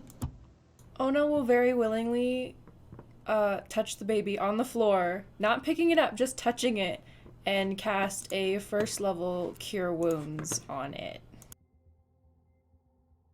Okay. Okay. So you summon and release the magic, and as you do, the entire shell, where it's engorged between the veins, kind of quivers and grows a little bit stronger, vibrating, shaking, and then it grows still again. And you see ever so slightly at the peak of it, these small leathery lips kind of peel back, and a soft, faint, magical glow of energy permeates from without. Can I just say that that was 12 points of healing, if that counts for anything? I'm assuming that was a level 1 spell. Okay. It doesn't matter. I'm gonna be on the lookout for more. Where's the next closest tree? Okay, I will go ahead and tell you this. Okay. You spend however much time before you get frustrated. There aren't any more in the immediate area. But you can walk off and do that, yes. Okay. I can be precise and crack the shell if we would like. It doesn't need cracking. It's already opening up by itself. I just feel like we need to cast more spells at it, but I don't want us to waste our magic on the baby. And if it feeds on your magic, you could just Well, be don't making touch it it. stronger. Well, don't Also, it touch seems it. to have more of a leathery texture, so be splitting, not a cracking. Just wanted to clarify. It's also not a nut. Vernacular. It's a baby. Onah will kind of sit a little bit away from the baby, having the spiritual weapon nearby, like 5 feet away from the baby. Onah will probably be about, let's see, what is it? Oh, perfect. Onah will be about 10 feet away from the baby. Beautiful. And Onah's going to cast Aura of Vitality around herself. And so for a whole minute, I can use a bonus action to cause one creature, including myself, to gain 2d6 hit points. So I'm hoping that each time I would use a bonus action in this minute, that it would essentially count for casting those spells and not Okay, using so up you- spell slots. So you're trying to pump magic energy into it without using your spell slots, essentially what you're saying? Okay. So you back up and you cast this, making sure that it is just within range. And as you release the energy, you feel the aura suffuse throughout your body and the surrounding area. You feel that warm, comforting feeling. And then, like a clap, you feel it get sucked and shoved into the egg. And then it splits open a little more. So when you use a spell, it doesn't really matter what kind of spell you're using. You would gain this knowledge by doing this experiment. It doesn't matter what kind of spell you're using. Whether if it's a level 1 spell, whether you're casting Cure Wounds or setting up a 1 minute long aura or anything else, it requires the same amount of magical energy. And so that magical energy is essentially absorbed by this entity. Makes sense? So it absorbs the energy. All the energy that was sustaining the aura of vitality is now expended and gone. So your aura disappears as it absorbs that spell slot's worth of energy. Got it. Now, hear me out on this. What if something was to grab this thing that didn't have arcane capabilities? Does It anyone wouldn't do here? anything. I It do saps not the have magic. arcane capabilities. And you might be our perfect baby carriage. Winner, winner, chicken dinner. You get to go. You get to hold the baby. I'm gonna cast Chill Touch and touch the baby. Oh, and that's a level. Is that It's a cantrip? cantrip. Or It's cantrip. cantrip? Okay. It grows and swells a little bit, but it doesn't unravel anymore. Darn. Don't want to use my spell slots. I don't want to interrupt us anymore, but we are getting raided right now. Thanks Are to we? Drake Takes. Thank you, Drake. Thanks for the raid. Love you. Okay, We'll talk to you in the so chat. Avi, go pick it up. See what happens. I do believe that this thing just needs to be a little bit healed. Maybe whatever corruption has been going on here has touched this, and that's why it's not looking the greatest. But I don't want us to waste more time on it. If someone could pick it up and carry it with them, who does not necessarily need to have their magic sapped from them in any way. I am going to keep my lightning sword in one hand and pick up the baby with the other. It's a real Mandalorian Season 2 vibe. Yeah. You pick it up high and you are holding it aloft. You don't sense or feel anything. Can we call him Daddy Nassar now? I'm no longer Want to friends with cast a Avanessar. level 2 spell. Oh, Into the seedling? Yeah. Okay. As you're holding this thing, Avanessar, what is this a touch spell or are you can do in this ranged? It doesn't really matter. As long as it can target a creature. As long as it can target a creature. Yeah, if it's a ranged spell, it has to be able to target a creature. I'm really just curious if you're doing it ranged or melee, as in touch. That's it. Yeah, it's range, but it can target a creature. Okay, beautiful. So you hear a quick little, like, humming kind of song escape Keatoris' furry lips, and it swells and shivers in your hand, catching you off guard, and you're about to strike at it before you withhold yourself at least for a moment, Avanessar. And as it swells up and glows, splits open, it's now about halfway open, and there's a bright light within, kind of obfuscating your ability to see within the shell. But it is pretty open. I do want to point this out. We have not learned anything about the ends. We just found a random magic seed, and now we're going back. We've really accomplished nothing. We've, if anything, given ourselves more problems here. So We're I'm not gonna going continue. back. We are parents now, okay? We gotta focus. I'm going Now, to yes. try to We're speak parents to the now. seedling in several different languages to see if it reacts in any particular way. Okay, roll me a d20. I mean, I Flat don't D20. know if we should waste more time on this. That's a 16. He might have seen something. Okay. This creature might have been a witness to the battle. You speak several different languages to it. Loud at first, and it seems to react, but more to the volume and strength of your voice than anything in particular you're saying, because it reacts the same no matter what language you speak in.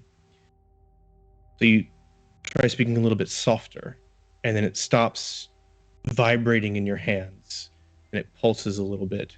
And so you bring it in a little bit closer, and it pulses a little bit as you lower your voice. And it seems like speaking softly has a better effect on it rather than disturbing it. As you're doing this, where you sliced your face earlier, a bit of blood drips down, touches the edge of where the egg has opened and curled back, and drips inside. And as it does that, the light dims enough to where you can see this strange entity kind of writhe momentarily before the light flares back up and obfuscates your vision once more. I'm going to. I didn't like that. I'm No going one saw to. it? No? Okay. Listen, if you tasted my blood, you wouldn't like it either. No thanks. I feel like we should stay on a non-hemo-connected level of friendship. I'm just going to bring the seedling close to my face and whisper to it. ASMR. Hush, At little baby. Avanessar. Yep. Right now. Avanessar. Oh my god. Are you being, when you do this, for clarity, when you do this, are you bringing it up in such a way that you don't have to worry about your blood dripping on it? Yes. Or okay. I'm bringing it up in such a way that I'm essentially like just putting it right in front of the glowing red eyes. Okay. So as you do that and you whisper, give me a perception check. Nothing could possibly go wrong here, right? We'll see. Of course not. It was in that one, so something could definitely go wrong here. Is it that one? Yeah. Okay. Who's your next character going to be? So you begin whispering softly to the point where the others around you can't even hear you, but you can barely audible in your own mind as the wind is kind of buffeting past your ears ever so slightly. It begins to vibrate rhythmically in response to this.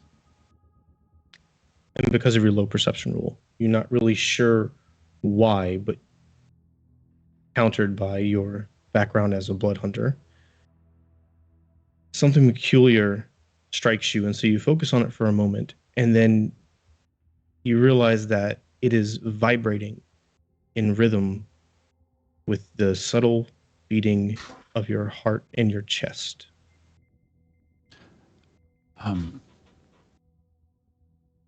Mihra, you have the ability to look into things' consciousness. You can tap into their minds, correct? Like a little bit. Maybe if this thing Yeah, has let a me see. consciousness. But then again, that would also be... Absorb the power. That was just crossed my mind. Yeah. It might not be the best thing. Perhaps it desires more blood. Or magic. Yeah, maybe Little just more shop. magic. Little shop of horrors. We are not gonna... Okay. That is not the best parable to bring up. Nor proverb, nor psalm. In this case, so we're not going to create a garden of destruction. I am just going to whisper to it. Do you know what happened here?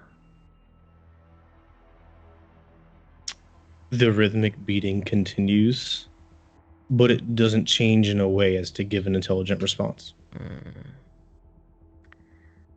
I will take a finger and just sort of trace it along my chin to get a little bit of blood on it. And I will hold it above the seedling in a way that it doesn't drip yet. I just want to see if it reacts to the blood being near it. When he does that, I'm gonna cast Detect Thoughts on it. Okay. And that's a level 5 spell. Yeah. I can't cast it any lower. You're gonna awaken this thing in my face. There's a mommy. Okay, so you bring Avanessar, you capture some blood off of your chin, and you hold it up several inches, and nothing changes. So, being the experimentative type that you are, you bring your hand a little bit closer. And as the proximity to it increases, the top of it had opened and kind of curled back, like I said, almost like leathery lips. And it's almost to the point where it's like a slightly ajar mouth now.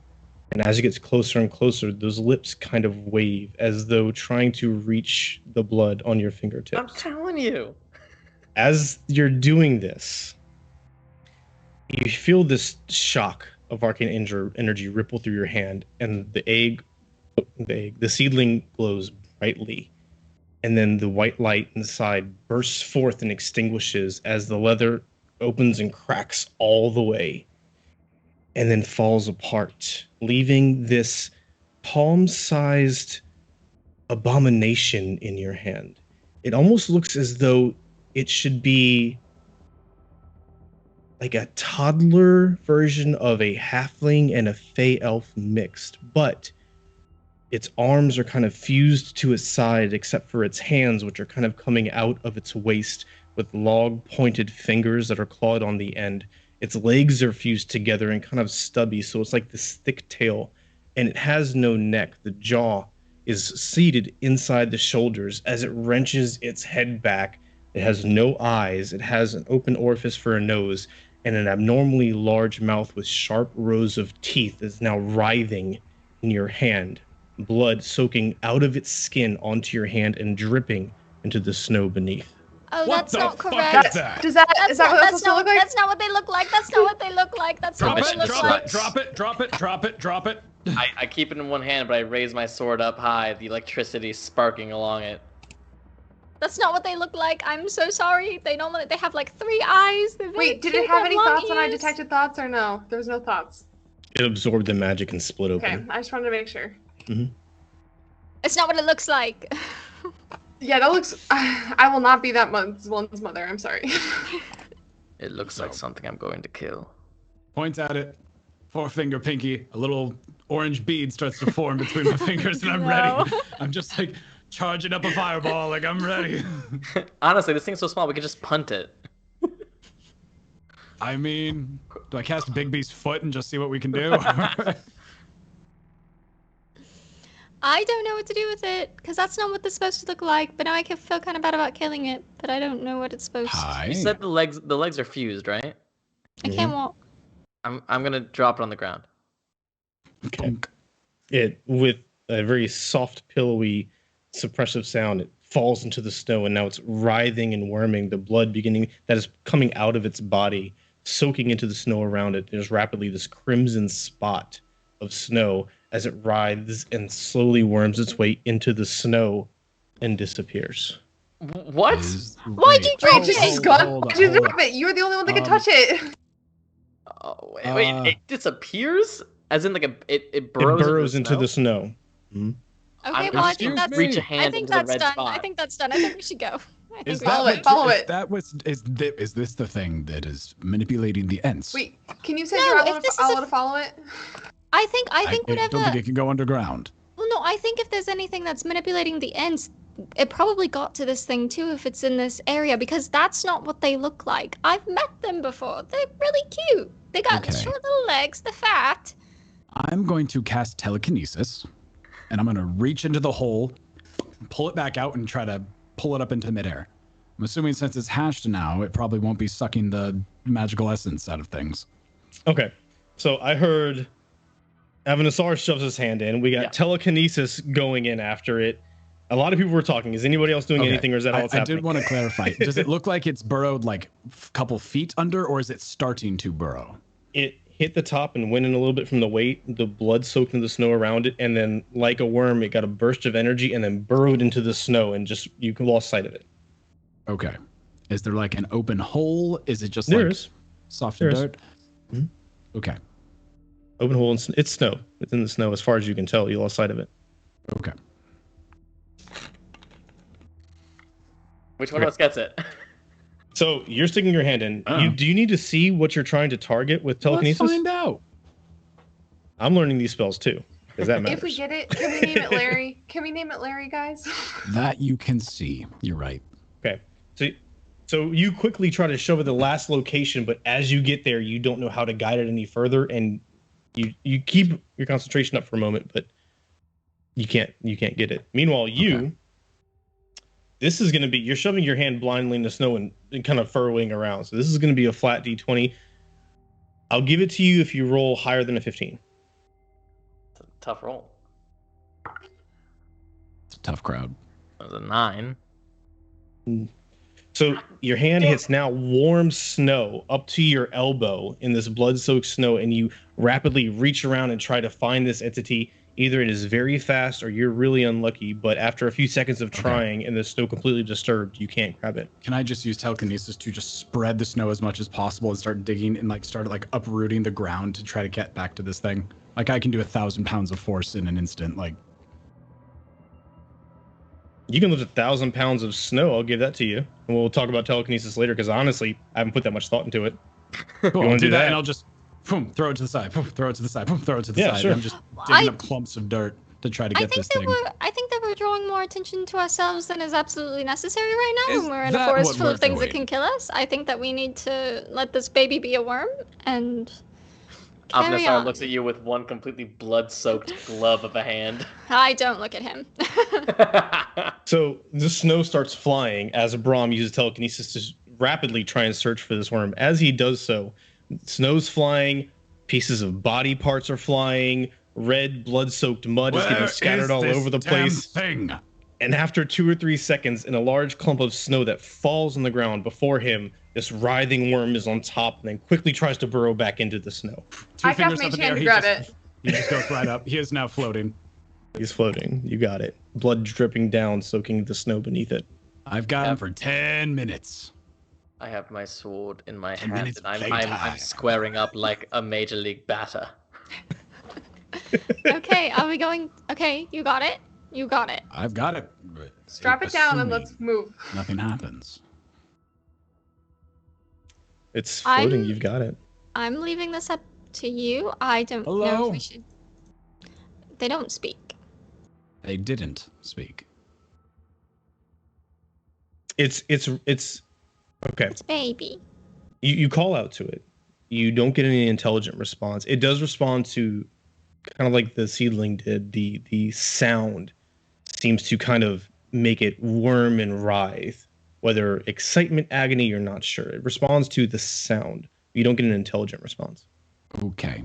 It is the order of my people to destroy abominations like this.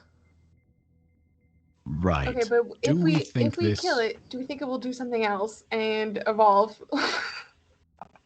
I don't know. There's That only is a one way to very find out. important I look- question. To Fay'lnn. I know this one's fucked up, but normally they come back to life, right? They don't get any bigger. What happened? What's the? Give me Well, tell me the normal- lifespan.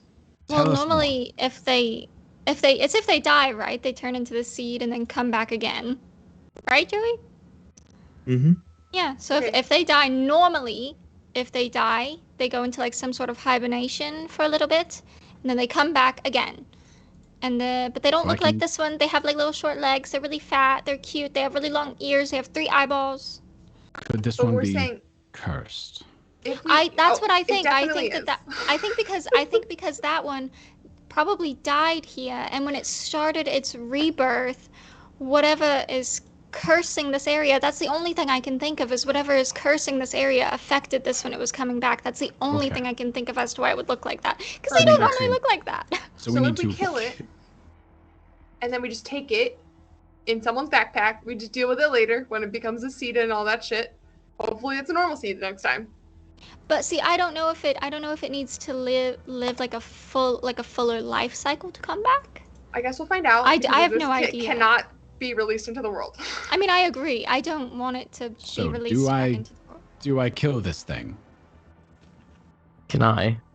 So before anyone else Please says put out of its anything, misery. before anyone Onah. else says anything or does anything, Onah takes out a jar with the same kind of weird milky liquid that was in the first jar before that Larry was in, and just kind of like drinks the rest of it and just goes cloop, and puts the thing in the jar that's floating in the I telekinesis. don't think we should So let it now we live. have I don't think a we should thing let it floating live. in a jar, No. floating in telekinesis. I don't think we should let it live. We have a cursed forest and a cursed creature that reincarnates. What do we think? Well, What- but what is the normal guard life know cycle? about the Well, the guard know about the falcon. They said. It's going to So- keep growing and getting. so It's is well, that yeah, good it's or life bad? cycle. Well, it's life cycle. I don't know. I don't know if they live forever, but I know that they live a long time since they can keep coming back. Okay, so either we let this thing burrow into the ground or grow I or don't think whatever, we should do or that. plan It doesn't B need is to get plan B. bigger. I think we make Plan B the Plan A, and we Plan B is still plan B in this scenario. we can't release it. There's no way we can let it burrow and grow I and do agree, its I own agree, funny I- shit. I don't think that we should release it. I agree. I agree with you. My So sword do we is kill it? aching Let's for this let's creature. take a vote. I Let's would take just a like to vote. point out real quick that this is peak D&D. Yep. I say we take a vote, and if it lives or dies, whoever votes that it lives is in charge of it, and it is your child, and you can deal with it. All I those in vote favor of Avanessar slaying. takes it. Avanessar kills it. All right, I 1 to vote 1. Avanessar kills it. 2 to 1. I abstain. Not I an option. Onah. Okay, how about this? Death or life? This is Death. apparently what we're coming Always. down to. Death, Death or do we always. see the... Look, if this thing grows, I am not under the expectation that we cannot deal with it. Whatever it may turn into. I don't think we should keep it, but I know we can't release it. We I could would bring just- it back to the guard. Well, yeah, Let that's what them I was look at wondering. it. If we bring it back to the guard and we're like, hey, this is one of these things, but then they might just kill it as soon as we bring it back. Right. Also, So- we gotta keep And eyes here's on it the this whole option. time because I it's sus telekinesis as hell. I telekinesis it to my hand and put it in my bag of holding. And I zip it shut. This I- is not. I This would've is liked- democracy. I would have, when putting it in the jar, I would have been Neither is holding using it. friends. After Fine. Onah put it in the jar, Onah would have been holding it in the jar. So It's- what would have happened there is you would have felt Brom's telekinesis try to pull it away. Would you have resisted this? It has 1,000 pounds of force. So then it's the battle of wills between you two as players and characters. And that's how we shatter jars. I thought it was so- still... No, I would have like put Yeah, it in the please be jar careful. because so I knew that Brom's telekinesis would only hold for so long, and I didn't know how long we were going to debate, so I put it in the jar so that it wouldn't burrow anywhere if we did end up dropping it. And so Onah's just kind of like holding it like this. We had just like 10 oh. minutes. We were fine. Okay, I so will if we go put up- it in, if we I will put it go in the up- bag,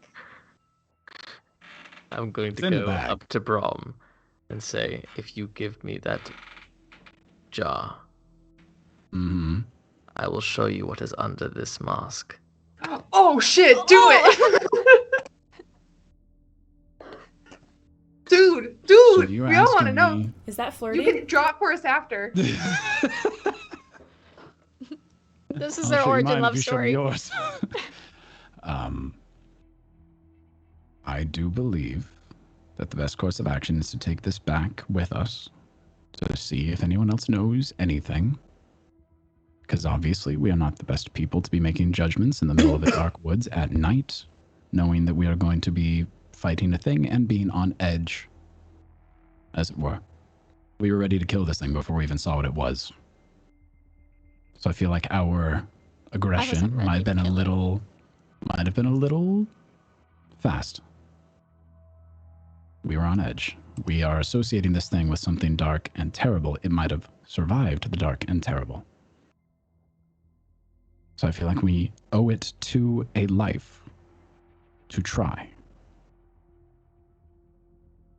before Plan B.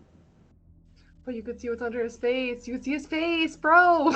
So you're saying that life is more valuable or less valuable than that answer? Yeah. I don't think we can be friends. Okay, let's keep it in the jar. Let's put it in your bag, and let's continue looking for whatever is causing this thing with the trees. We will deal with the creepy baby later. I Hopefully, will, now Don't- thinking about it, it is in a vacuum right now. it will So probably if die. it breathes, it won't. What an anticlimactic death. That's how it dies. Or we could just keep it in the jar. I don't know if it's going to siphon away your life force if you're not actively touching it. So what about this? I pull the jar out. I have my owl clutch the jar Fine. lid and just I think- flies and holds it. But I think we should keep it a little closer to us, not with your owl, just a thought. And probably not hold it by the top, because, like, I don't want any shit to break and then it to go bye-bye. Like, that's just, let's keep it in a place Okay. that feels... How about we give it to Avi to hold on till we get back to the guard, and if the guards say that they want to kill it, we'll give it to Avi and he can kill it. Totally I okay. just wink at Avi, Avi. If I give this Sure, to you, you take it. if I give this to you, I am trusting that you will not give in to your baser instincts. And you will wait for delayed gratification that I know you want. This thing might have answers to what has killed many people. Delayed gratification, friend. 24 hours. Done deal. Fair. You need to know by 12 anyway, so this, honestly, it's okay. So then Onah you- will walk up to Avanessar after he's like holding the jar, and she's just gonna kind of look at him and look at the jar and then look at him. Okay. Don't break the jar. I'm gonna need that back. And then walks away. Well, now that Avanessar has the jar, I hope this doesn't go too far. Now let's go. That was such a good Oh, rhyme. Let's go. Jesus. Okay. Wait, All where are we right. going? I was waiting for that part. We haven't even found the thing yet. I Let's noticed go. a We have no idea pathway where. that the Ents were taking back that way. So we do have a path that we could follow that could lead us in the line of the Ents. Great.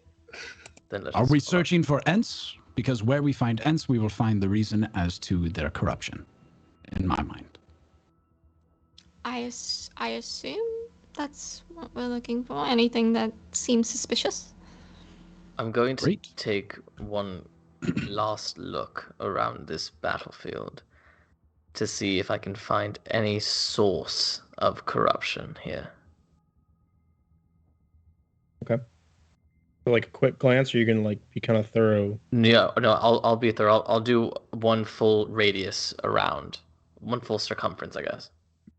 Okay, so this is a pretty big battlefield. The rest of you, we can hit the fast forward button here a little bit. Y'all will have 10 minutes to do whatever you want to do while he's doing that. Okay, so I will ritual cast detect magic.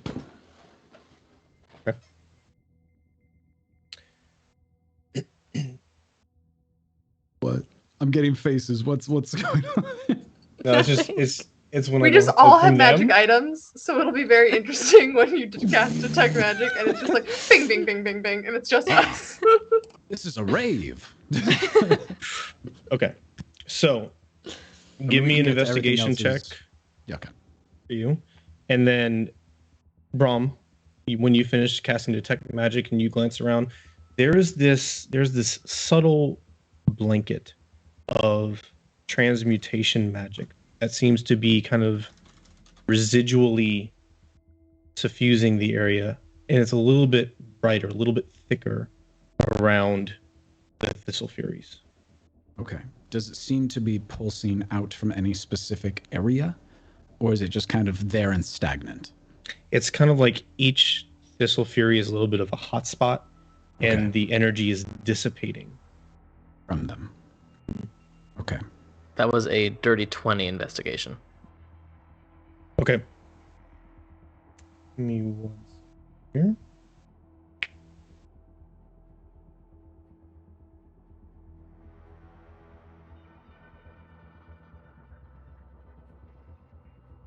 See, this is interesting.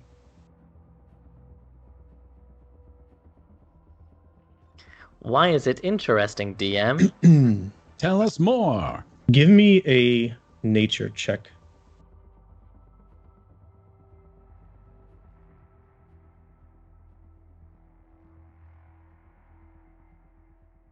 That is an 18.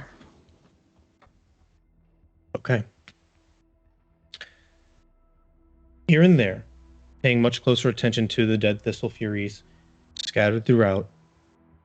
In some places where they are visible amongst the snow, bark has been kind of cleaved away by metallic weapons or magics and things like that.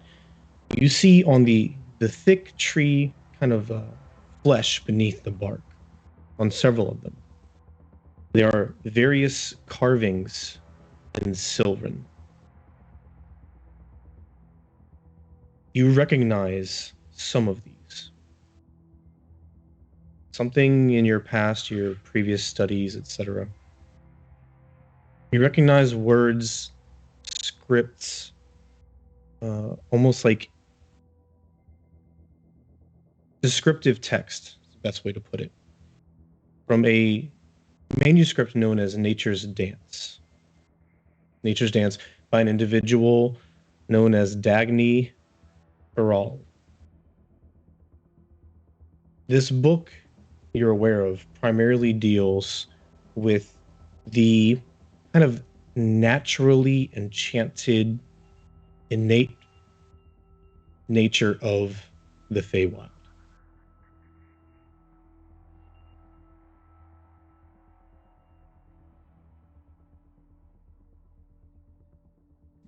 And there's just excerpts from this written onto their flesh? Seems to be. Do the excerpts specifically, is it like it is channeling the magics that the words are talking about? Or does it seem sort of more scattered or random? The book itself, from what you recall, is really more of an active academic study of sorts. A manuscript detailing treatises and theories on the way enchantment magic just kind of suffuses the Feywild as a whole. So what its purpose is or what effect it's having, that much is not clear. All right. Brom, come here. Yeah. Look at this. What do I see? And you read Sylvan? No. Okay. I can read Elvish. Hold on. Elvish and Sylvan are like Spanish and Italian. They're not super far off. Elvish and Celestial. Well, this is excerpts from a book about the magics of the Feywild. Tell me, are you getting any sort of magical essence from these passages? Well, in fact, Joey. The script itself does not exude any particular magical essence. But carvings on trees, transmutation magic, strange corrupted creatures, there's kind of a common thread there. Even if the script itself is not necessarily doing anything, it is suspicious and kind of corollary. Okay. I would like to cut open one of these ents. It seems that whatever corruption, that whatever transmutation is permeating seems to be from them. They are corrupted and then exude the corruption as they exist. I'm assuming this got too close to one of them, and in its natural state of absorbing magic, absorbed the corruption itself. Perhaps. So we will see. A mage is creating these creatures and setting them on his enemies. When I was looking at the magic, did it seem more... Is it possible to tell if it was more like natural druidic based or like arcane formed? Does this look like an arcane mutation or like a natural druid corruption kind of thing? Is there any way for me to tell that? There is a distinct signature with the way that druids interact with the natural magic's innate and everything, and then that which is manifested and pulled from the weave, the ether around. This signature is much more pulled from the ether itself rather than harnessing nature's magic. Okay, so this is either eldritch, so warlock, or wizard. Some kind of arcane base or some eldritch magic. We can rule out druids. I mean, if you're asking me, that's fair. Okay. We are looking for a wizard, you're right, or some patron who has decided to be a twat. So, who knows? We could be going to pick up something very big, or just find some random person looking to create some space for himself and using nature as his ally. Or tool, in this sense. I'm going to cut around some of these other trees and see if they all have similar passages on their flesh. Okay. You start doing that, and some you do, most you do, some you don't, but you're also not scouring every single inch because that would be time prohibitive. Most of them that you hack away at least a little bit on, you see at least a single sentence or a block of text, things like that, yes. And they all seem to be coming from the same source. Mm-hmm. Hmm. Whatever it is, we need to find it. What are we finding? The wizard or you speak warlock Sylvan. who cast these things. And I would like to convey this Cast to what everybody. things? Well, these are manipulated trees. These seem to have created, or at least this corruption was created by a specific individual. It is not druidic in base. It is a manipulation of the weave or ether, and with that comes warlock, sorcerer, wizard. So, Most likely a warlock, if it's darker here, types of things. wizards What were we saying? can What were we saying still- about Sylvan? look at these passages, do you know their source? Do you know what they're from? I do have a lot of knowledge about the Feywild and every single book in my father's library and surrounding area. You're familiar, Fay'lnn. Okay. Do I know anything? Is there any check I can make to see if I know more than they do? I mean, I kind of described the book as a whole. There really isn't much more to glean from just looking at the passages. Okay. Could I tell if this type of thing, just thinking about my previous patron, thinking about them and what happened there, could I tell if this was something potentially related or something sinister, archfey patron type thing from my dealings with them? The thematic and subject of these incursions and these transmutations or whatever they are is much more modus operandi for a malevolent, sinister archfey than probably any other warlock patron, if it is related to a warlock / patron. Okay.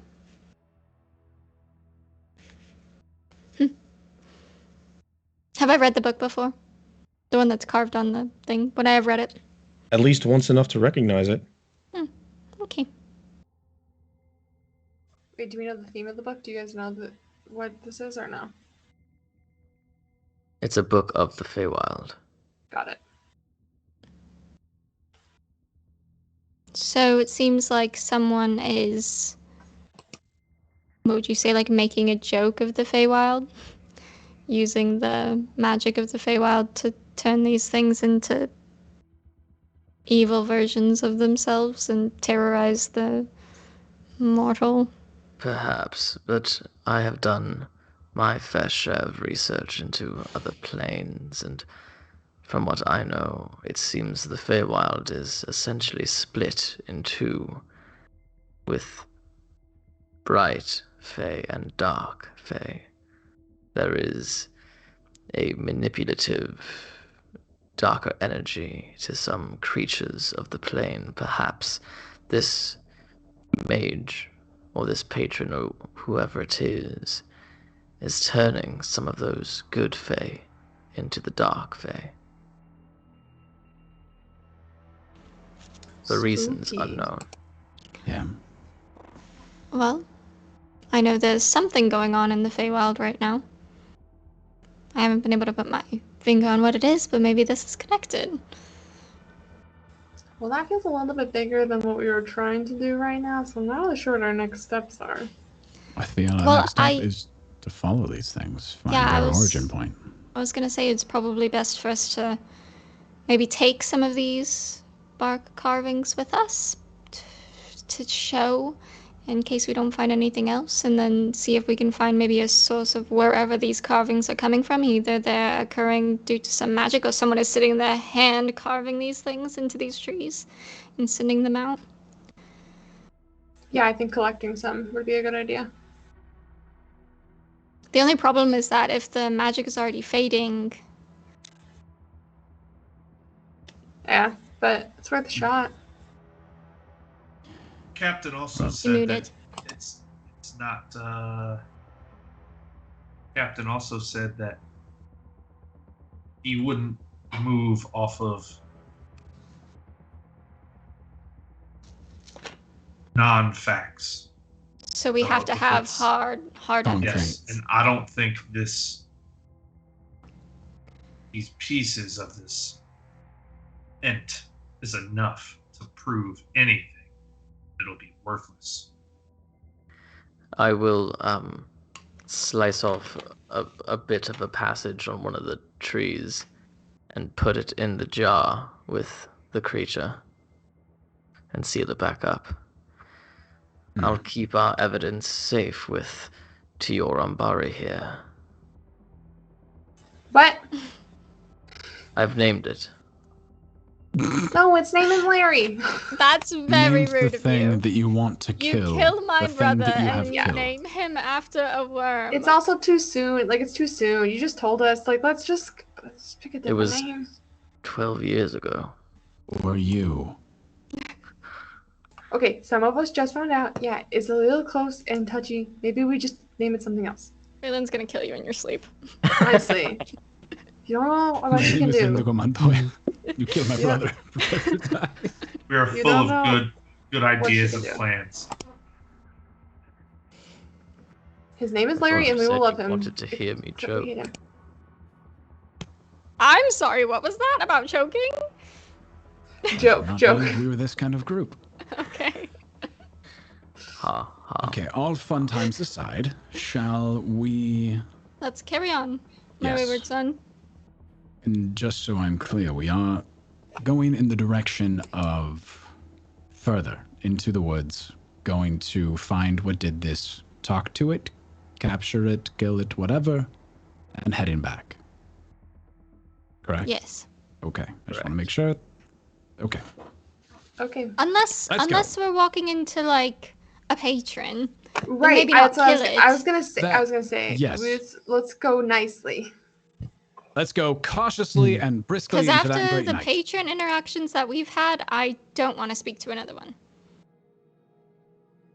Agreed. Actually, I have yet to have really an interaction with any patron. Would not recommend. Would not recommend. They're They're all awesome. kind of dicks. I've only had. I heard decent. some are female. Kotori, remember Kotori made Those that are the friend once. dickest. Yeah, no, we still talk. Oh. Interesting. Kotori loves to write a letter. I'm sure he's writing a letter to whatever patron. I've jotted one mentally. So, shall we follow the Ent path, or should we go further blindly into the jungle? Two paths ahead of us. One might be more dangerous, but more of a direct path. The other one, we are kind of walking blindly, but we can stumble upon. I assume the Int path would be the best route to get us there before dawn. 100% I agree. But it's also more dangerous. So, are we feeling That's up for the fine. fight? That's fine. Yes. Is everyone up, I'm ready itching. to go? Right. I'm not feeling great, but we're good. No, it's fine. Do we need to take a rest? Because I am also up for taking a rest. I have used Yeah, a I'm kind of fifth level and a third level, so a first Right. for like a 1 hour rest might rejuvenate me enough to get me up to speed, ready to go. Yes. I don't think we have enough time to do that, honestly. I mean, how long have we been out here? And the nights just keep About getting 2 longer. hours. So, 2 out of the 12. We have 10 left. We could take 1, and we have 9 left to follow Oh, I through thought- the Ensign path. No, I thought that the nighttime takes like 16 hours right now. I Yes, was- they said we were gonna leave in 12 hours. Mm. Yeah. Right. I agree. I could use some time to make some new fluids. Gross. So, rest it is. Okay. We're just making camp here. That's the best. Yeah, are you gonna rest in the middle of the battlefield, or? I can ritual cast alarm around us. Give us a little help there. Perfect. Also have my owl constantly going around in a circle to see if anything is coming at us. I'm just going to chill there and read my book. I will clear a part of the snow and I will stick the creature and the jar in front of me so it's always in my sight. And then I will methodically and very organized bring out some chemicals and vials and begin to shake them and mix them and create 2 new vials. I'm going to say... never mind. Anybody else doing anything of note besides resting? I'm going to use my arcane recovery and gain back all of my spell slots. Beautiful. I just want to talk to Fay'lnn quickly and see how she's feeling about the fact that her brother died and she just found out. Yes! Let's open that right now. Oh no. Are you pulling Fay'lnn aside, or are you having this conversation in front of everybody? I'll initially pull her aside and just see how she's feeling. So yeah, Hey, I kind of had an inkling that he might have died, but I'll lean in closer to Mihra when I say this, and I'll like whisper in her, and I'll be like, I think that he's lying, though. I think that he's Really? lying. I think he's lying. I think he's lying. Okay, but I gotta tell you a secret. Mhm. I did look into his mind a little bit, just a little bit, Mhm. and he did sound like he had some bad news. So I think maybe even if he's alive, But the something's bad fucked. news could be anything. I just personally feel like if my brother was going to die, I'd like feel it, you know? Even though I kind of hate him right now. I'm kind of really mad. Yeah, But I feel like I would know. But I mean, if he is dead, then I guess... you didn't know, and then I we'll guess I have to didn't deal with know. that trauma. So much But drama. for now, we're holding out hope that he's alive. Is that the plan? I'm holding out hope that I get better answers soon. Rather Okay. than... Avi doesn't really seem like one we can just like befriend and find out information. So I don't know how we're gonna find out, but Maybe we could just figure out where he lives and go visit where he lives. ooh, true. If he says that my brother was there, maybe I could go there and ask for At least myself. confirm that. Yeah, Mhm. that's a good idea. Mhm. We should definitely get to the bottom of that. Okay, I just wanted to check how you're feeling. That's all. Yeah, I'm processing. Okay. I'm mad. Yeah, I understand that. Yeah. But I'm also, also kind of sad. yeah, no, How you can far be a little away sad. are you guys from the group? And would my owl be ever so slightly passing over as all this was happening? It would periodically pass over, sure. I mean, it's Okay. doing a perimeter sweep. Yeah, I think it's it's hard. We've been through a lot, and Mhm. he's still your brother, even if he was kind of a dick 12 years ago. Yeah. Kind of didn't come to my dad's funeral. It's Yeah, fine. that wasn't great. That kind of maybe was an indicator that he was dead, but maybe not. Maybe he's just a dick. Yeah, either he's a dick or dead. One of the two. I guess we'll find out. I guess so. But I don't...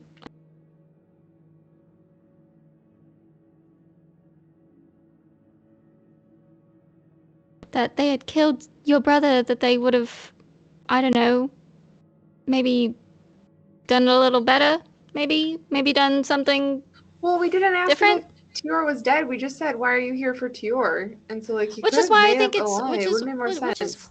which is why I think it's so weird that he was just outright like, yeah, I killed your brother, and now I'm here answering this call. I think it's weird. Yeah. I think he's lying. And if he did kill there's my something- brother, I want his there's something- stuff. something up with it for sure. So we'll keep investigating. He's just a little. He just keeps drinking potions. He seems a little sus. I'm not sure about him yet, but we'll see. He won't show Yeah. anyone his face. That one has never seen his face. He's known him for months. That's crazy. I bet it stinks What? in there. Oh, for sure, 100%. He should really take a bath. Absolutely. Maybe we can suggest that on our next stop. I doubt he would listen. Doesn't even Yeah, he listen to doesn't seem himself. like a listener. I Yeah. just want the truth about my brother. If he is lying, if he is telling the truth, I want something to bury with my parents. Yeah, I agree. So maybe we can explore asking for that and then see how he reacts. Because if he doesn't have any of his stuff, that doesn't seem right. Yeah, Or he can't point us to his stuff, you know? yeah. Also, is he like a grave robber if he does have his stuff and isn't giving it back? Yeah. And that's not okay. No. I'll say it. How far away am I? I don't know how far.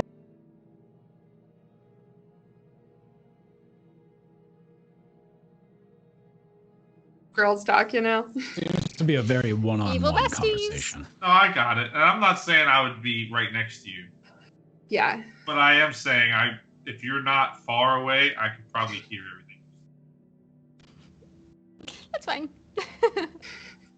I mean, I'm just stretching out for a cat nap, so This is going to be a wild time. Yeah. We got that one. Tori and I are. We're gonna have to talk about that at some point. Yeah. But not 'Cause now. We we got didn't... other I don't even things. know if we never answered his letters after. I know. Yeah. I feel kind I of bad know. about it. We kept sending him, so it seemed like he was doing fine. I feel kind of bad. I mean, he never sent one to me, I'll be honest. Yeah, that's because I was your keeper. Yeah, but whatever. I still don't feel bad. Mm. Plus, Brom, like, give me I a helped him out, perception he check. doesn't even know. Hmm. Yeah. You know? We'll talk about it later. Yeah. Through He's... my eyes or the owl? Owl, and this is hearing. Oh god. So the highest one would be a 20. Rolled an 18. Okay. I rolled a 17, but +3. Fay'lnn and Mihra are over there talking, and you're staying kind of in tune with your owl on the perimeter. About 3/4 of the way through this hour-long approximate rest y'all take, as they're talking over to the side, you hear from the direction of those ruts in the snow as your owl's sweeping by to the southwest. The owl's ear kind of twitches out to the side, and you hear echoing some undeterminate distance in that direction. Humanoid screams. Screams of pain. And there's multiple. And they're not all adult. Oh, that is something. And that direction screams people. Screams? Screams people along the pathway of the ends. I believe that if we go fast, we can. I think someone's being attacked. I begin shoving my vials back into my pockets. Did I get the full effect of the short rest? Do I want? Okay. That's Just want to fine. make sure if I should take those spell slots away. And the amount of time it would take you guys to pack up and move, you're fine. Cool. Let's go. How fast are we? Can we be? Well, you can be, remember, mechanically, you can be stealthy or you can be quick. I don't believe this is a time for stealth. I believe this is a time for action. I guess my question is, does anybody have high speed? I can go 35. I can also go 35. I can go 30. I can only go 30.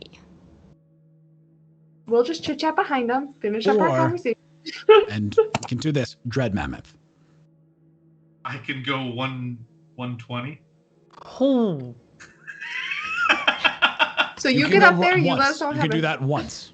Well, I can go 120 once and then 60. And then 120. Yeah. Oh my god. It's this feline agility thing. It's pretty great. That's We're cap. slow. We're slow over here. So I think Dread Mammoth sounds great. How do you feel about that? We're certainly not going to be stealthy then. Nope. I think we just run as fast as we all can, and we'll get there when we get there. And Well, let's then just start that's having the this conversation on the road Yes. then. Let's run until we hear that we are getting extremely close, and then we can slow down, catch our breath, and figure out a plan. I'm going to fly my owl forward. Okay. So, you all take off running into the dark night through the thick snow, trying to avoid bodies and trees and all sorts of other muck, avoid tripping, going full speed, not being quiet at all. To a degree. You're still trying to be quiet, but you're going quietly very quickly. So, stealth checks with disadvantage, everybody. Ha! I just rolled 2 natural 17s. Well, that's great because I So- rolled a nat 1 and a 4. Nat So I got one! 18 total. Yeah! Nat one club. Nat 1 club. This is not the time. We I are heard official nat failures.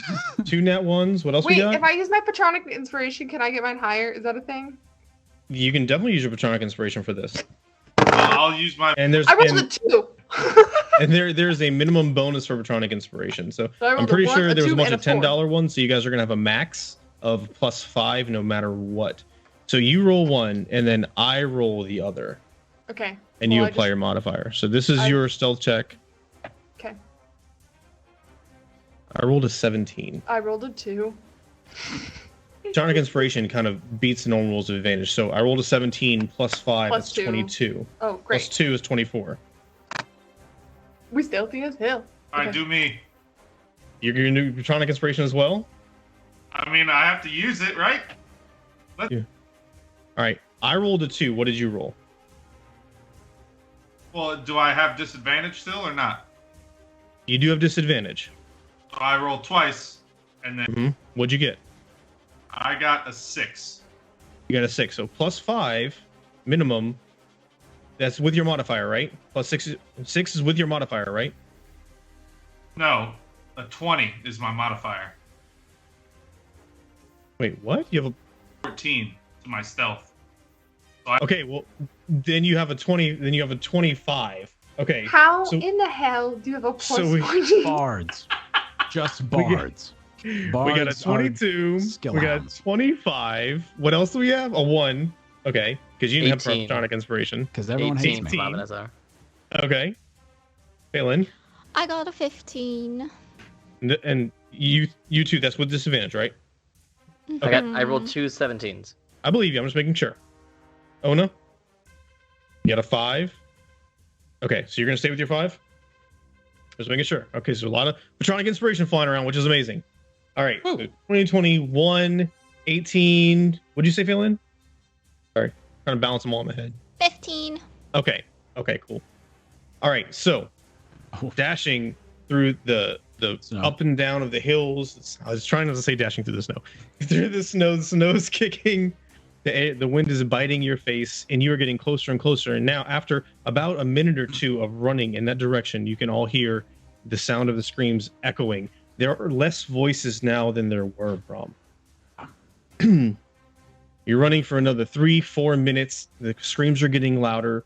They don't seem to be lowering in number anymore, and you rise over a hill. And there in the dark, those of you that can see more than 100 or so feet away, you see here in the mass of this kind of wide open area amongst the hills in the snow, approximately 130 to 140 of these 15-foot tall corrupted thistle furies all writhing and herding together. Amongst them in the snow at their feet. How many? 130 to 150. Amongst them at their feet and falling off of them are those same corrupted seedlings plopping into the snow and writhing around like ticks or fleas all over them. Blood is soaking the area around it as it pours out of the thistle furies. And then beyond them, you're not even at the forest yet. The forest is still probably a mile or two away. Beyond them, the ground kind of opens up into a cut between the hills and the rocky crags on either side. There seems to have been a passageway here, a road deeper into the forest. You see an overturned cart that is lit ablaze. Several other torches are thrown on the ground. You see several bodies scattered amongst 3 or 4 wagons there, and 10 to 15 thistle furies attacking, trying to get at the sounds of screaming humanoid creatures huddling beneath the still standing wagons. On the other side of this herd, writhing mass of corrupted abominations. And that's where we're going to end tonight's session. I hate you. Like all the way. We're just about to die. Fireball range and then like end the night. We're outnumbered. We should go home. Oh yeah. Abort mission. Remember how we did a reason with them? Baby. Oh my god. So Just reason with seeing 150. that, can we kill the little thing now? Yeah. Okay. I was with you Plan B from is in the effect. jump. That's how you should start next session. You just kill and then go. Yeah. We Pull it see out, this. stab with a dagger, dump, We see this, go. give jar to Onah. We out. Gross. Guys, we made God. poor decisions. Hey Happy guys, season 2, everyone. season premiere. Wow. Good job, everybody. 130. Thankfully, because your Patronic Inspiration did not help you avoid having horrible stealth rolls, you guys rise over the crest, and they do not all immediately turn to face you and notice you. So you got that going for you. Good. Secondly, those of you who still have Patronic Inspiration, because it's the season premiere and everybody was so fucking amazing tonight, and we didn't get into any really meaty fights or anything, your Patronic Inspiration will carry over to next session. That is the exception. That is not the rule. Normally, Patronic is use it or lose it. So keep that in mind. Whoever still has it, you have it next session. You know what? Fuck it. Season premiere. Community was fucking amazing. You two that use it, you can still have it. Okay? Hey. All right. It's the only thing that's gonna get me through like 3 seconds of next fucking episode. Hey, if anyone wants to give a appease the last chat, minute, I got like a splinter in my toe. How about that? if anyone wants to give a last minute Patronic Inspiration to Avanessar, feel free. I could use it. Avanessar killed Fay'lnn's brother. And then named the Just worm reminding you of that. fucking Tior. And now Tior is gonna die for probably the 4th time next episode. At first I was like, this man has Tior's body. I'm confused. What are we talking about? No, it's a little weak worm. Sounds like Tior Ambari to me. It's Oh, gonna be great. It's gonna be great. Oh my god, Hendrosky right at the end. Buddy. Uh-oh. What we get? I didn't see it. Excellent it? show. A Another bunch 5 of gifted. Gifts, 5 tier 1 subs. Oh, So what is that? thank you, Hendy. Jesus. buddy. So many. You guys You're are so kind. so amazing. Love you, bud. All Can I right. manifest not the the magnificent mansion and inspiration. drop it on the forest? That's a discussion we can have between Okay, sessions, sounds Kevin. good. Yeah, I Sounds was good. hoping. Then you're like, I'll put alarm. Okay. Look, it's what I got. It's level 1, but it works. Everyone, Alright, we hope that you um, follow us on socials and join the Yeah. Fableforge Discord and all that jazz. 100% was going to get there. Yeah, Discord, do the Discord thing. There's links to all the stuff down below. Please, we're really trying to help grow our social media so that more people can find out about us and increase the community, have a whole lot more fun, and spread the love. Follow these amazing people on social media and their personal endeavors, please. Kyber, Lexi Monster, Shabes, Sammy with Drachman and Demigods. Cory is going to be streaming soon, and we haven't talked Alexis into it yet, but And that I'm will just happen. That will happen. And I'd appreciate a follow as well. That'd be amazing. Do it. Go and follow this guy. He puts in a lot of work. Do it. So let's see. So let me get in here. I'm going to do shout outs to anybody else who did anything for the last half of the session. Shabes, can you find a relatively small D&D streamer that's live right now so we can raid them? Spread the love around. Amazingness. Let me pull up this events list. Again, guys, I apologize, but I have to focus on these crazy people, or I am not going to be able to keep up. So I can't watch what's happening, live in the moment as much as I would love to. All right, so it looks like I'm going to do from the last 2 hours on. Yep, I have Hendy's 1,000-bit cheer back 3 hours ago. Beautiful. The Baby Giraffe follow. Blau Draken follow. Hendy another 1,000-bit cheer. Drake takes raid with 9 viewers. Thank you. Androski gifted sub. Marbania 300-bit cheer. And then Hendy another 5 community subs. Y'all are fucking amazing. This has been one of the best nights I had in a very, very long time. Far exceeded my expectations for what I could do. I know you came here to see them, so that's awesome. Thank you so much for all the love and everything else. Shabes, I'm gonna let everybody have a chance to say anything last minute, but Shabes, do you have raid and all that ready to go? Or are you still working on that?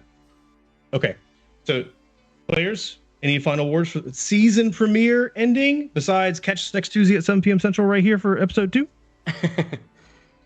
Thanks for having me. If you missed any of tonight's episode, if you had to leave early, well, I guess you're not listening to this then. But if you came late and you want to watch the beginning of the episode, first of all, the VOD is available here on Twitch for Fableforge subscribers, and the entire episode will be on YouTube later this week. Yeah. Anything else? Are we good? Besides, we love you and thank you. Thanks for showing up. I love you guys. Tell your friends, tell your family. Do our shameless promotion for us. We appreciate it. We do rely on word of mouth. That is huge. Yeah, you all know really that. is. So thank you. Thank you for spreading the word. And I hope to see you all in Discord. All right. Yeah. James, are we good now? Good enough, right? We'll get there. All right, guys. We're going to go to the stream ending screen, and we're going to work up a raid. Please stick around while we push through these first episode technical difficulties. We love you all. Have a great night. We will see you next week or in one of our individual channels. Before then, you'll have a great one, okay? Thanks. Bye. Bye, guys.